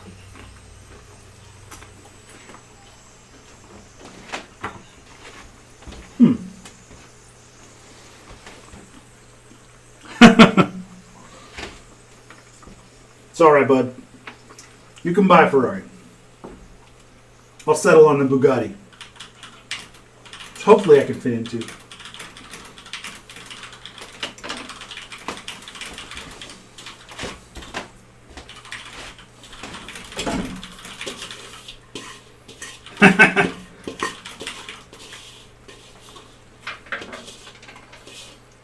I like SUVs, man. Not just because I'm a bigger guy, but I like the fact that I can go anywhere with it. I mean, you know, Bugattis and Ferraris and all those things, they're real cool and they go real fast, but they're not going real fast up the side of a mountain.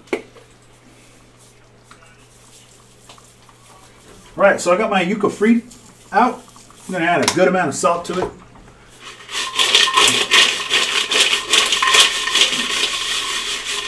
And they got good and crispy.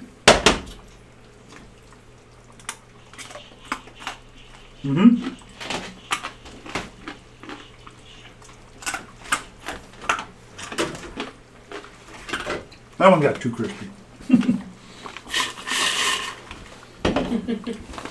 I do want an SUV so bad. You want what? An SUV? Yeah. Yeah.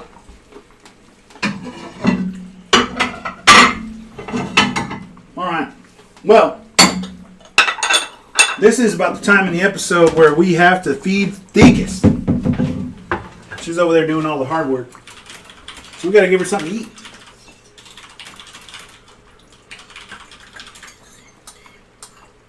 So I'm going to put my little dipping sauce there.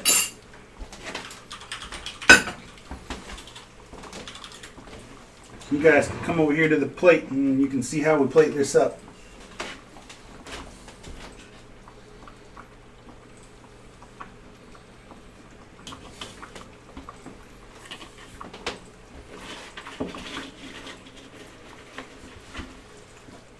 I'm just going to take the sauce, and then I'm going to kind of stack the yuca around it.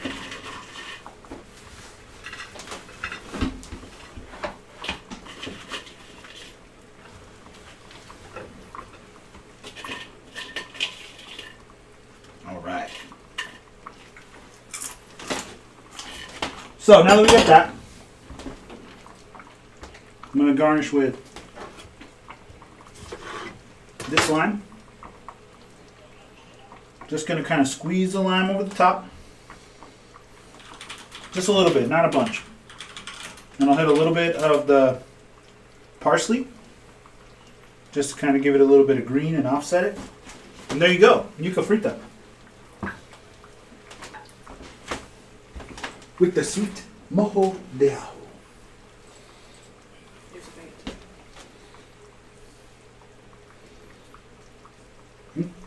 Yeah.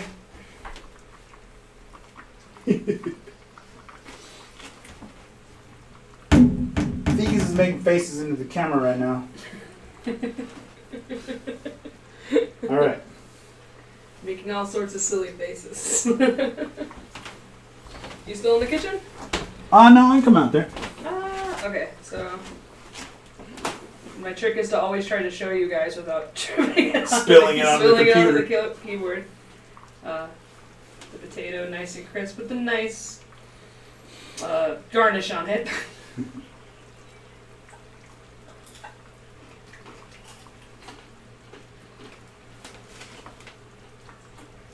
That's really good, you guys.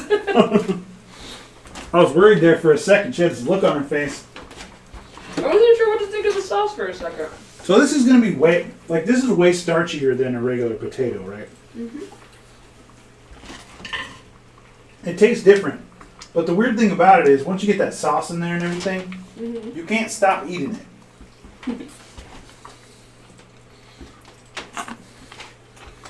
Mmm.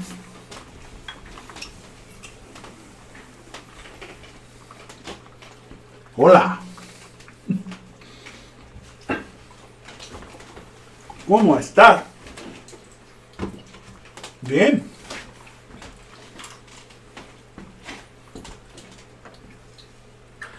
And this is the part, Lucifer, where my grandmother would show up on the stream. And she would go, "Ay, Giovanna, how come you no speak no Spanish?" Mm-hmm. This Lucifer in the chat here from Germany speaks Spanish.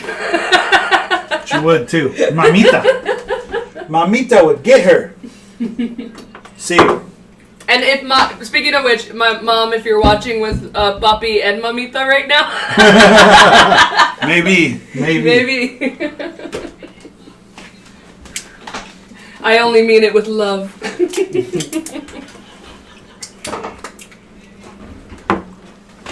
So, for those who don't know, ticas is actually half Colombian and half Puerto Rican, predominantly.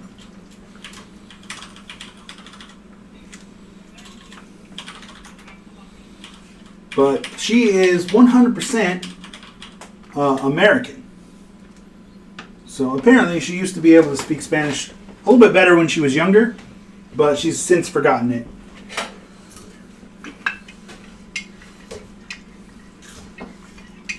Eso es gracioso.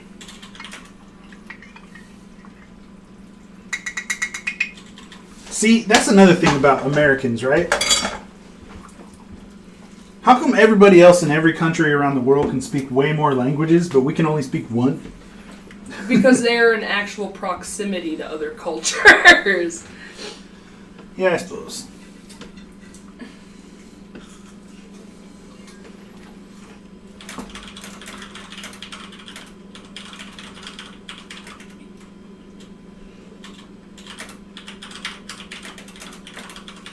I have a pretty firm grasp on Spanish. Not 100% fluent, but I got a pretty good grasp on Spanish. And I'm pretty good with Japanese. Problem with Japanese, though, is I don't know any Japanese people, so I can't practice it with anybody. So I've just kind of like lost it. Over the years, it's gotten weaker.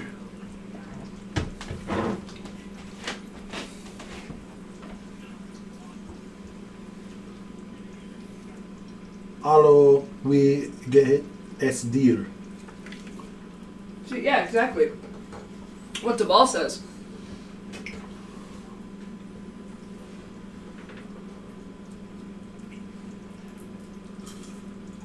Yeah, I mean, I guess by proximity. But, you know, at the same time, in the United States, we are literally an entire country made up of people from all over the world. So you would think that languages would get traded around more. But I guess, you know, English becomes like a ubiquitous language everywhere.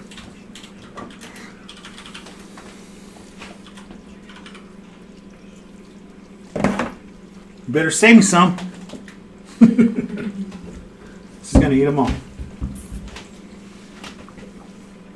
Yeah, the yuca frita is delicious. It's a little bit different than what you might be used to. It's not like a French fry where you bite into it and, you know, it's more starchy for sure. But at first it seems a little weird, and then you get used to it, and then you just cannot stop eating it.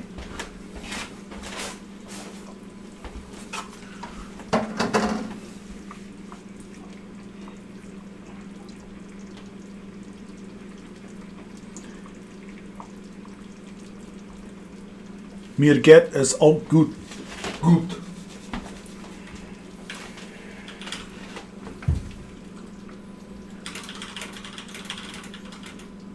Let's see what let's see if I can speak some German.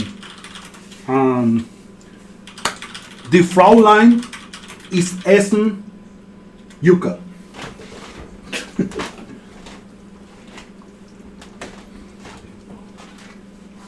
Thanks, buddy.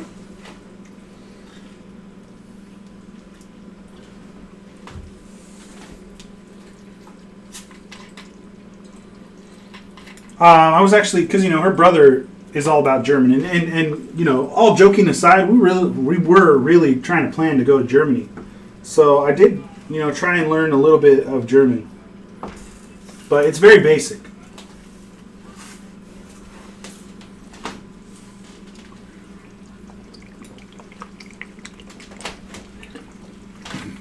You try to learn the basics, like, you know, essen, trinkt.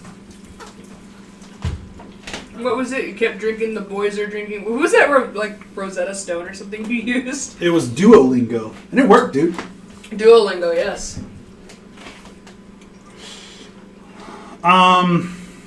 Latin, I can't really. I think you're overestimating the educational system here in the United States. They don't teach us none of that stuff. You have an elective to take one language in American schools when you're in high school, and you can choose like French, or mostly it's Spanish. What am I looking for over here? Oh yeah. But that's the thing, though, is that most of the languages offered are, you know, not until high school. You know, so. As the ball's saying in the chat here, you know, you have to start the process when you're a kid. Otherwise, it's so hard to learn. And I'm proof of that, man. I used to know Spanish, and then the Spanish wasn't allowed in my household, and I forgot it. And now it's so hard for me to try to learn it again. It's frustrating to me. Andy's back. It's all right, Andy.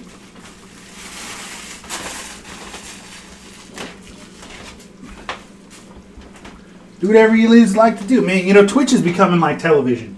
It's better than television, to be honest. But yeah, it's definitely become like television, where you just kind of flip through and, you know, whatever you want to watch for a little while, and then you come back to it.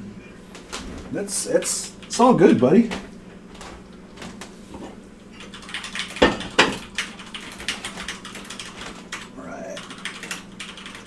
Let's taste this caldo, see what we got.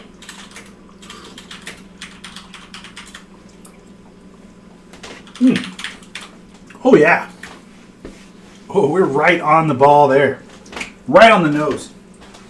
I'm going to make a little bit of a condiment to go on the top of this soup. This is cilantro. And I'm just going to chop that up.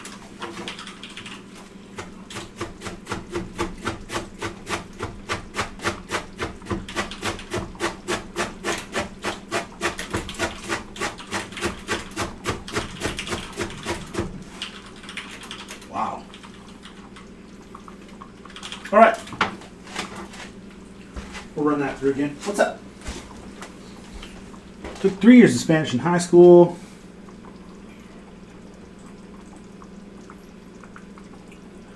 Yeah. I took all 4 years that I took a foreign language were Japanese. And I had a blast with it, man. It was like the only thing I was good at in school. I hated school so much that I would go to Japanese class in the morning and then just skip the rest of the day.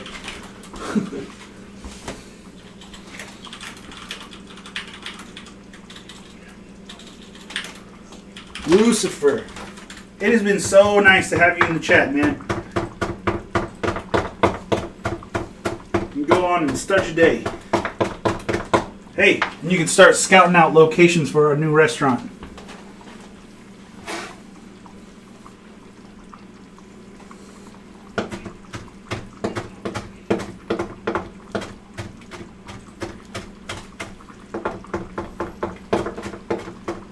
Alright, so cilantro, good and chopped. We're going to get a little bowl. Pop it in there.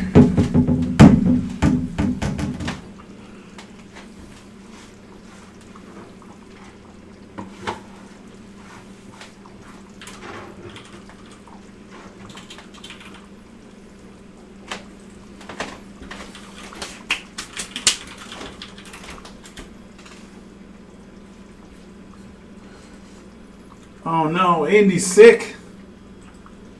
Quick, give Indy some skulls. Andy, we need skulls. It's the only way to keep him. It's the only way to keep him from getting more sick.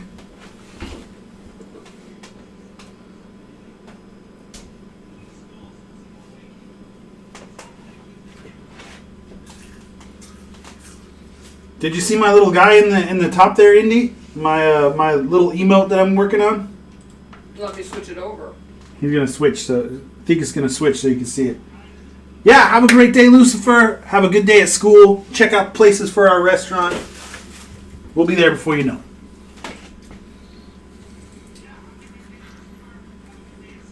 So if you look up above the stove cam, you'll see that the secret agent has a very familiar face.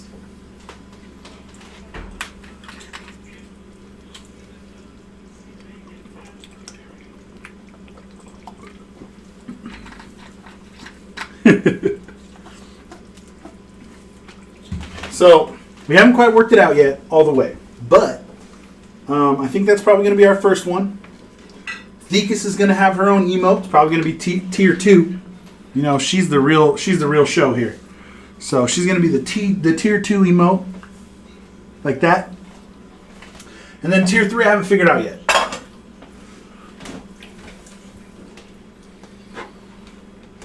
But, you know, it's quite a process getting,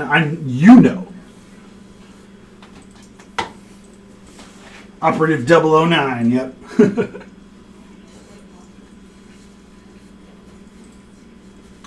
So, yeah, I'm sure Indy knows more than anyone how hard it can be to get this stuff done, and then how long it takes for them to approve it.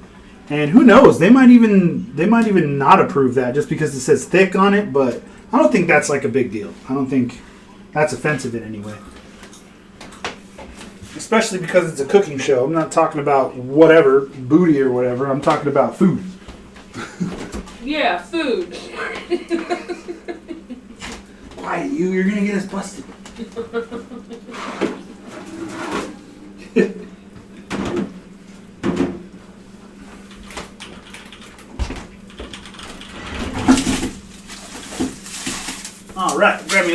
here. Chop that guy up.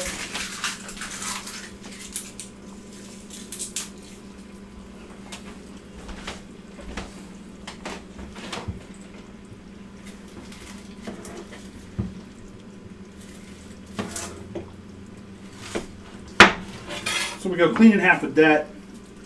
Take the little skin off. These are little tiny onions. I kind of like them. Some of those big unruly onions, you have like leftover onion for a year when you cut one up.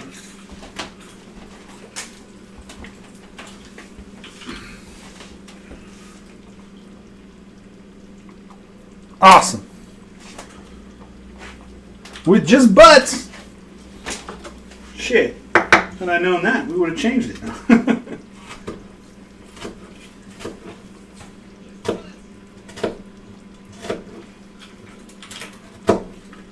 So I'm making tiny little incisions on this this onion, because I don't want the onion to be too big. It's going to be a flavoring agent on the top and kind of a fresh little addition to the soup.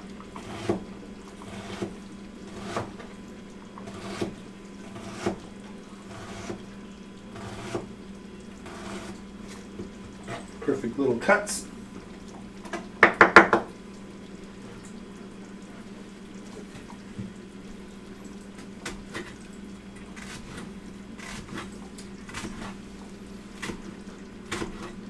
Oh, dang.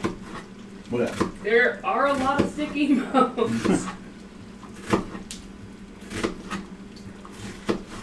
Well, that's okay. I'll bring this over so you can see. We ain't the first. There's a couple of thicks. Couple hundred. It's fine. That literally is an ass. Man, I don't know though. I think ours is the best out of all of them.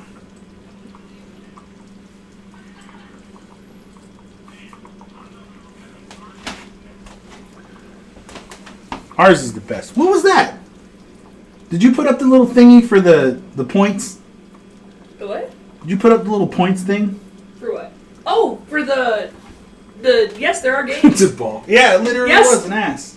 You got a little game? What did you call them? I didn't know I could call it things. Yeah, you can name the points. You can do all that stuff. I haven't figured out that part yet, you guys. That's a DeBall thing, man. He sets up that stuff. I'm Like a slowly. champ. I'm only slowly. Well, just saying, he can help you. Oh, I know. DeBall has been a fantastic help. For sure, you have been a lifesaver, DeBall. DeBall is my dude.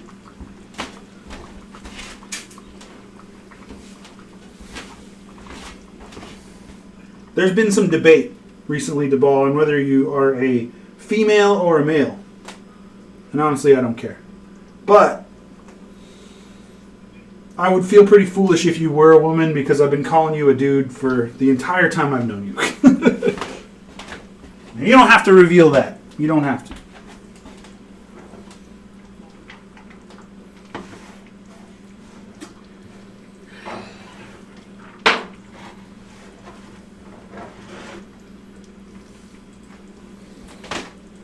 Yeah. Like, I'm 100% sure you're a dude. I don't know. Like, that's what I said, right? That's what I said. Like, that's the only reason I could think that anybody would think that you are female, because of Taylor. Tay-Tay.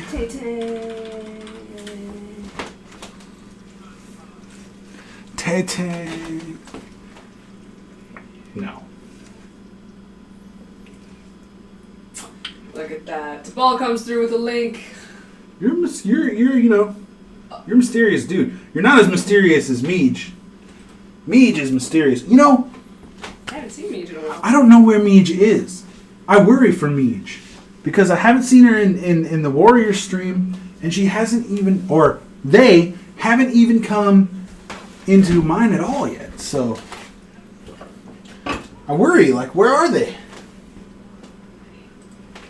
Let's see if we can get this going. Loyalty, loyalty, loyalty. TT. I like how he called it right away. It's because of the Taylor Swift thing, isn't it?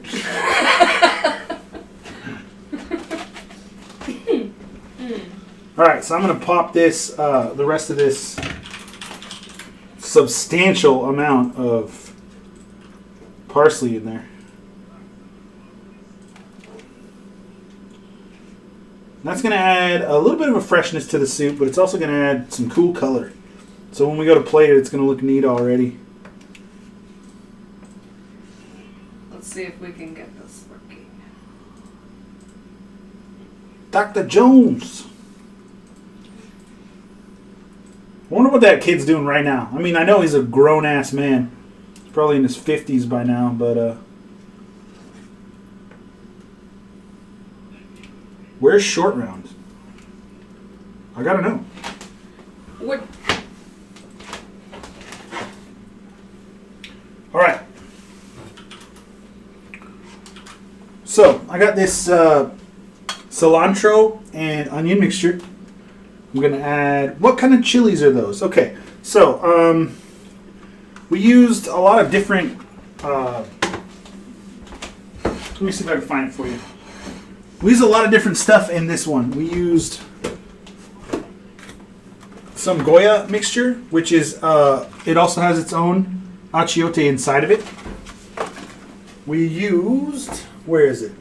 We used this Doña Maria, which is also an achiote that has a little bit of oil in it. Let me see if I could. It just says chili peppers on it, but for the most part, the chilies are usually. What am I thinking? Gosh, it's fucking slipping me right now. We use them all the time. We have ancho. So, ancho chilies we use a lot of in this recipe, and the black ones. Geez, I don't know. For some reason, my mind is just completely blanking on names of chilies right now. I've been doing that all day. I've just been brain farting all day. But yeah, dried chili, and they're usually ground up into a powder. But you can use like the easiest, stuff that you could ever imagine, like just flat out red chili powder, or red chili flake, or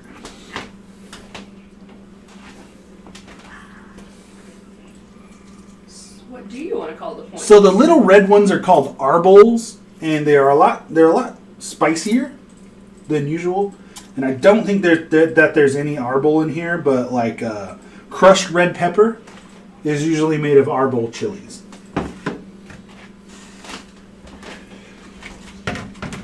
Ancho chilies are the long, flat ones that are green, and they get, when they're dried out, they get kind of like a brown color.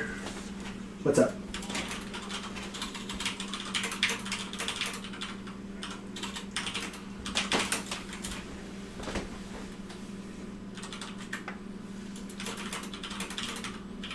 So the meatballs are at critical mass right now. They're starting to chip away a little bit. So the soup, barring the little condiments on the top, is pretty much done, guys. What should we call the point? Spices, ingredients, I don't know. What should we call it? Ingredients is good. Maybe stirs. Stirs. Like, 1 stir, 2 stir, 256 stirs. Just a little bit of kosher salt in there. Gonna mix it up now. Hey, what's up, buddy? Taking us with you on your commute to school. We're just about done for tonight, or this morning for you. And I'm mixing up this condiment of cilantro, white onions, a little bit of salt, and lime juice. It's going to be nice and fresh, and it's going to go on top of our soup and kind of dissolve in there and give us a nice fresh crunch on top of our soup.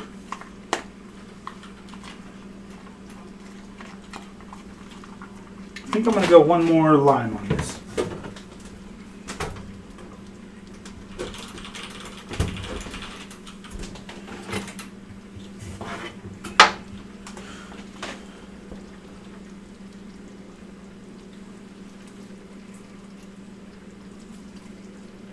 Nice. Yeah, how's the mobile data over there? We have unlimited mobile data here, so you can use how much ever you want. But it's kind of expensive.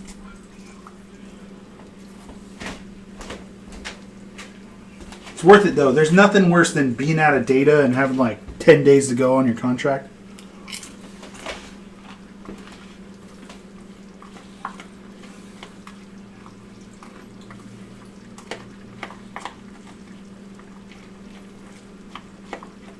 Alright, so condiments ready. Soup is ready. Thickest is ready. Maybe. We're going to use our signature, now becoming signature dragon bowls. And I'm going to show you guys how to plate this and make it beautiful. Let me tell you, this one isn't very hard. It's a pretty soup all by itself.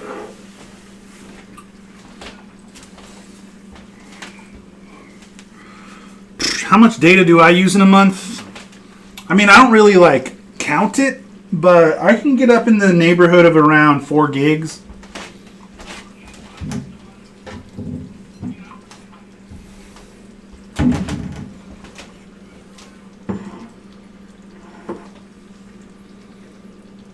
Well, that's not bad at all, man. That's better than ours. $29.99. I pay $205 a month for Thekis's phone and my phone and unlimited everything.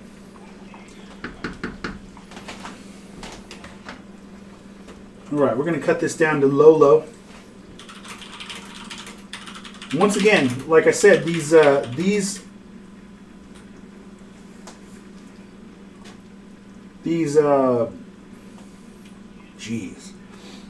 meatballs, they're starting to get to the point where they're falling apart. Are you doing them with stove? Huh? Oh, I'm just filling up the bowl from here. And then we'll move over there. So I'm going to put 3-4 meatballs in here per serving. And we'll kind of wipe it off. Okay. So, right there is the soup.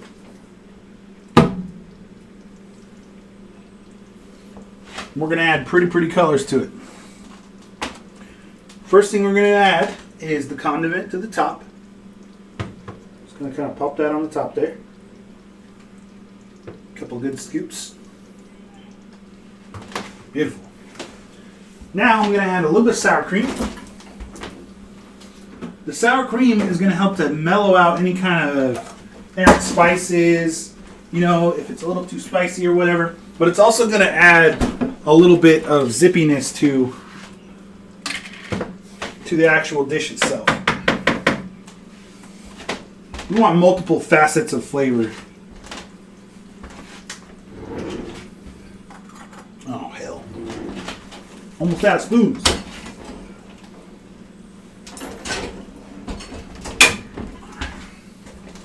Alright.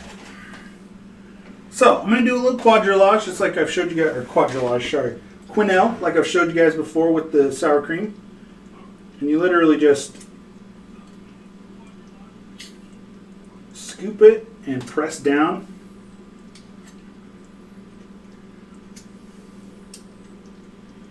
And we add a little bit right on the top there. A perfect dollop of sour cream. Then, for just a tiny bit of color,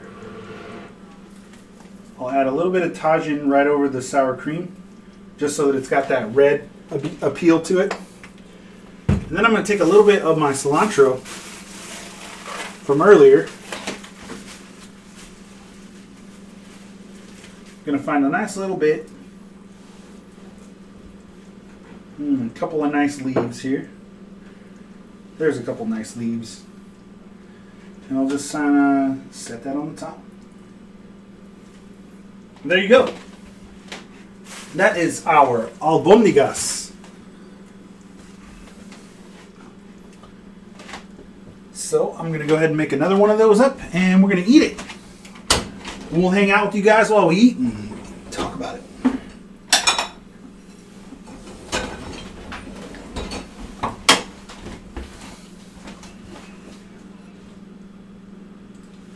That's weird.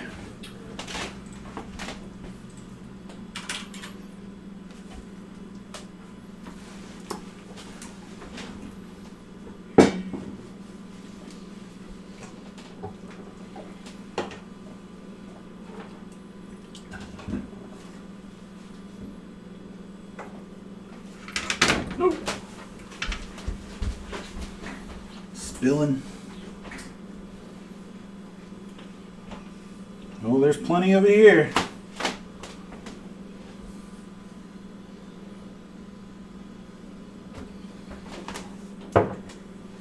Okay.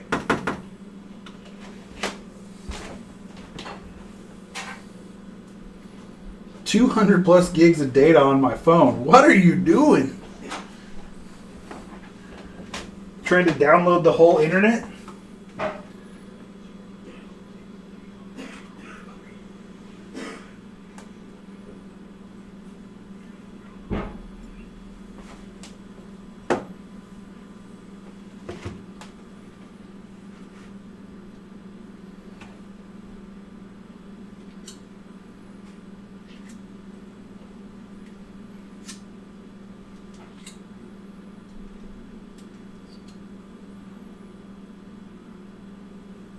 Now that right there, that's a perfect quenelle right there. It's got a perfect ridge on it. That's what I'm looking for when I'm looking for like pretty plates. Just that perfect quenelle right there. Yeah. I got my little bit of Tajin over the top, get a little bit of red, just to bring it back together.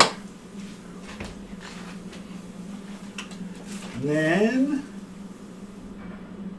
a couple of little leaves right there. All right, we're ready to go.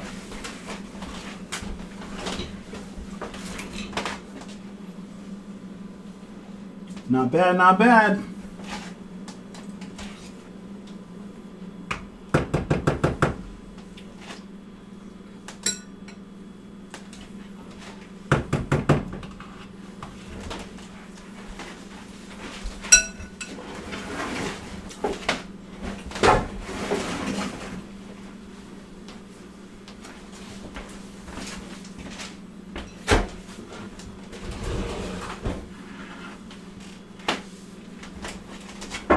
Here you go.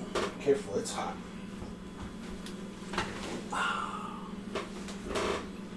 All right.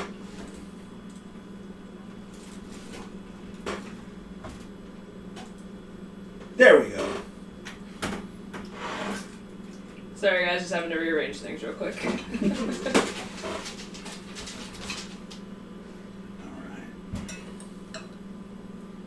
My hands are cold, so it's just warm right now. Your hands are cold. Yeah.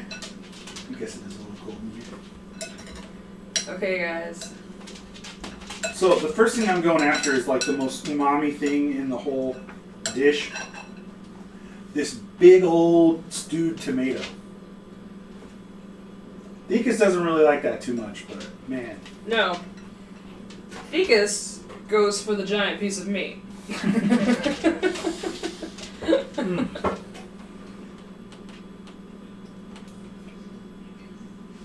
So the first thing that jumps out at you is like that oregano, that dried oregano, strangely enough. Let's shake out the meatball. Let's shake out the consistency. Super easy to cut with a spoon. I'm going to get just a little bit of the cream with that.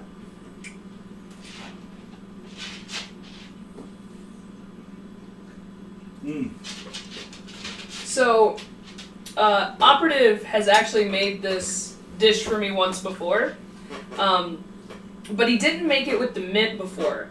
Now, if you know me, I didn't have as developed of a palate before when he made this dish for me, so when we had the idea to make this dish tonight, we wanted to make sure to put the mint in it. I have to say that the mint is a very unexpected, nice, like, it's like you're eating the soup and it's hearty and it's flavorful, and then you just have this nice, refreshed mint just fly into your mouth, and it's so good.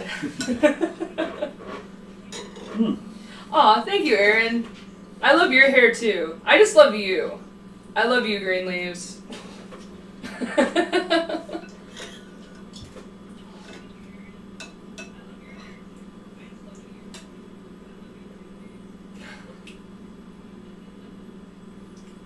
That sounds awesome, Bear Grylls. I'm glad you perfected it, man. I know you're struggling with it for a while.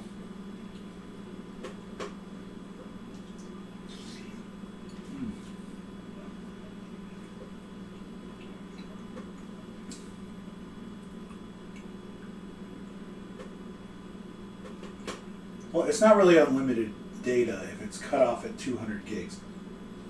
But, I mean, it's pretty suspect. No, your average cell phone user doesn't use 200 gigs. Where's Greg at right now? Is he sitting on the couch? Yes, is Greg watching with you?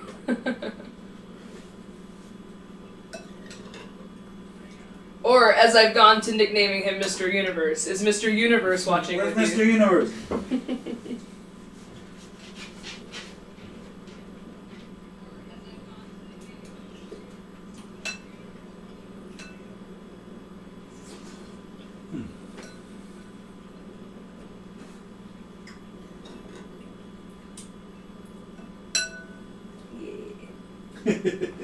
She's happy. She's happy, I'm happy.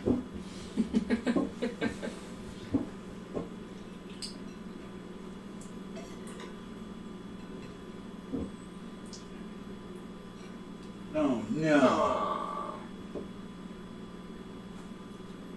Super Mario Odyssey. We're gonna have a good night, Bear Grylls. I hope you have a good one too. Thanks for joining us, Bear Grylls. We'll see you Thursday? Yeah, the next stream is Thursday. Yeah, we'll see you Thursday. They all just kind of blend together after a while. You average 200 plus gigs per month. Verizon will boot you from their service because that's probably close to the point where they either don't make enough money to start or start to lose money. Yeah, imagine. Yeah, now we have to worry about net neutrality being taken away, so... Speaking of which, if, it's my political rant for the moment. Net neutrality. You know, find out about that. It's important. Talk to your senator.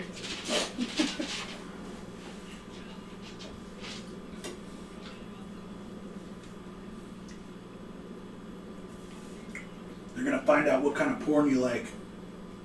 They're going to find out you're into that creepy porn, Morty.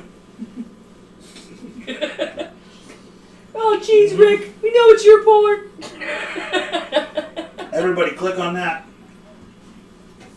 Read up on it. Sign the petition. Save the internet.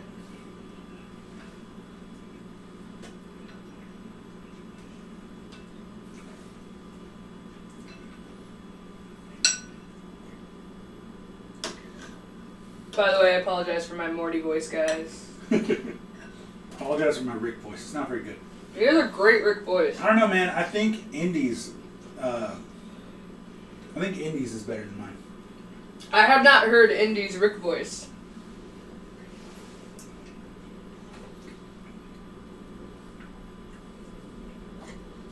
Isn't it amazing how the meatballs, how the rice in the meatballs... Wait a minute, the net neutrality was already done? They already... Did I get my days wrong? I thought it was like a different day.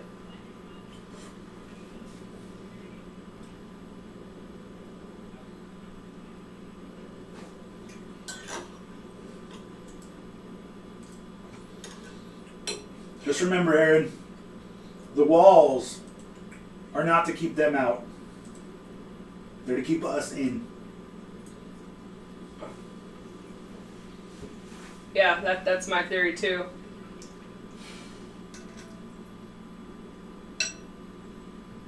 I think that, didn't the FCC already say that it's basically just meddling or something?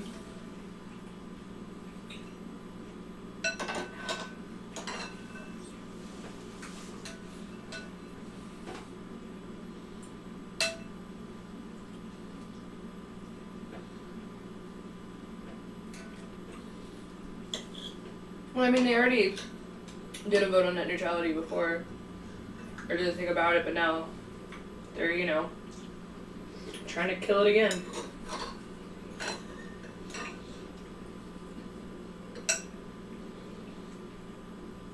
I wonder why it poses such a threat to them. Because then they can't make money off of us that way. Basically, without net neutrality, they're allowed to, parse meal the services away and slow down your bandwidth to stuff that they don't want you to see. So if they decide for example, we have CenturyLink, and if they decide, oh, well, you're going to go to this site over here that's owned by Comcast, for example, like a competitor site, and they can be like, oh, well, now you have really shitty access to it. Or, basically just do everything in their power to make it more difficult for you to get through. Or they can, charge you independently for, the services. Oh, now you just pay independently for, social media, or you just independently pay for... Yeah. It's messed up. The soup is fucking delicious. The soup is delicious, you guys. I can make money off that soup.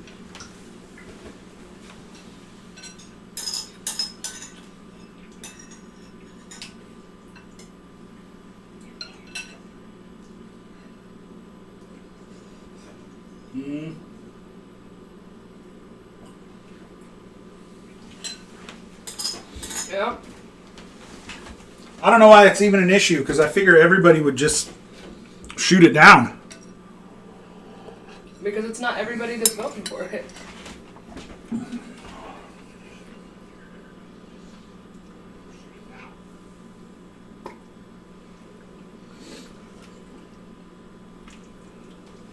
Exactly, money. Well, Rich white dudes. Yep. that's what the country's all about, right? Yep. It's all about the old mighty dollar. Whitey. But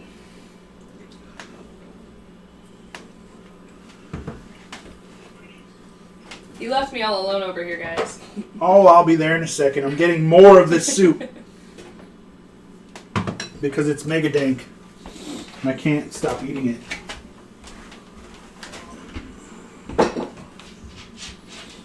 Yeah, I mean... That's what we're all about, right? I could go off on a huge tangent right now, but out of respect for Adam's stream here, I will not go down the rabbit hole.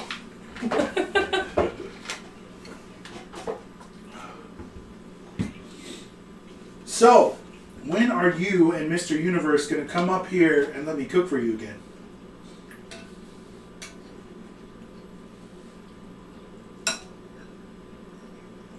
Because I got to tell you right now, I think it's going to be this soup.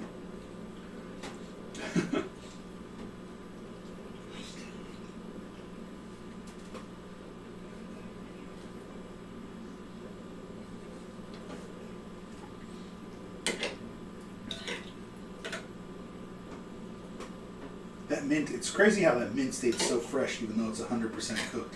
I know. That mint seriously is the most refreshing thing. I have been I'm not gonna lie, guys, I'm Hispanic, right? But I keep getting amazed by Hispanic cuisines.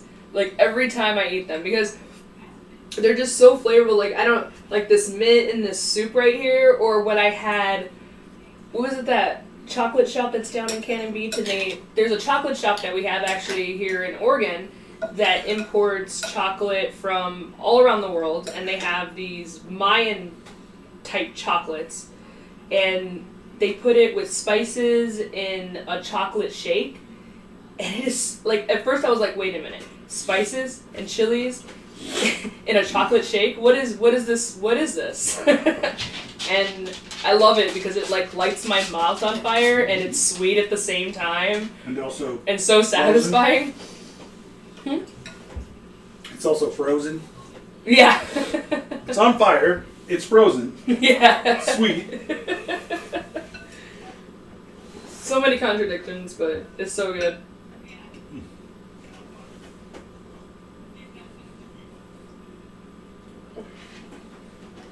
All right, kids. I think we're nearing the end of our time together for today. We're going to find some place to drop you guys off, I think. Well, Aaron, when you come up here in the spring, when you guys come here in the spring, then we'll go down and we'll find that chocolate shop and we'll go there. Mm-hmm. We'll have fun. Bring Mr. Universe. We can play games and drink beers. I don't even like beer.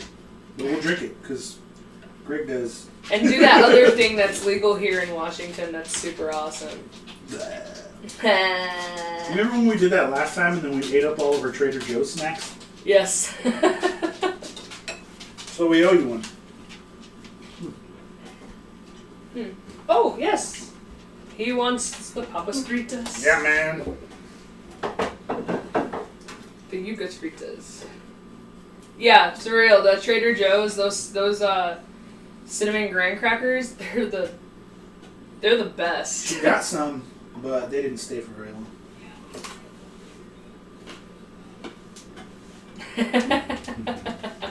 Yes, snacks. Okay. All right, kids, where should we leave you? Well, Hopan's finally on. How about we show him some actual love? Yeah. Let's go for it. So how do we do this? Are we doing a host or a raid? I think we should host because it actually shows. Okay.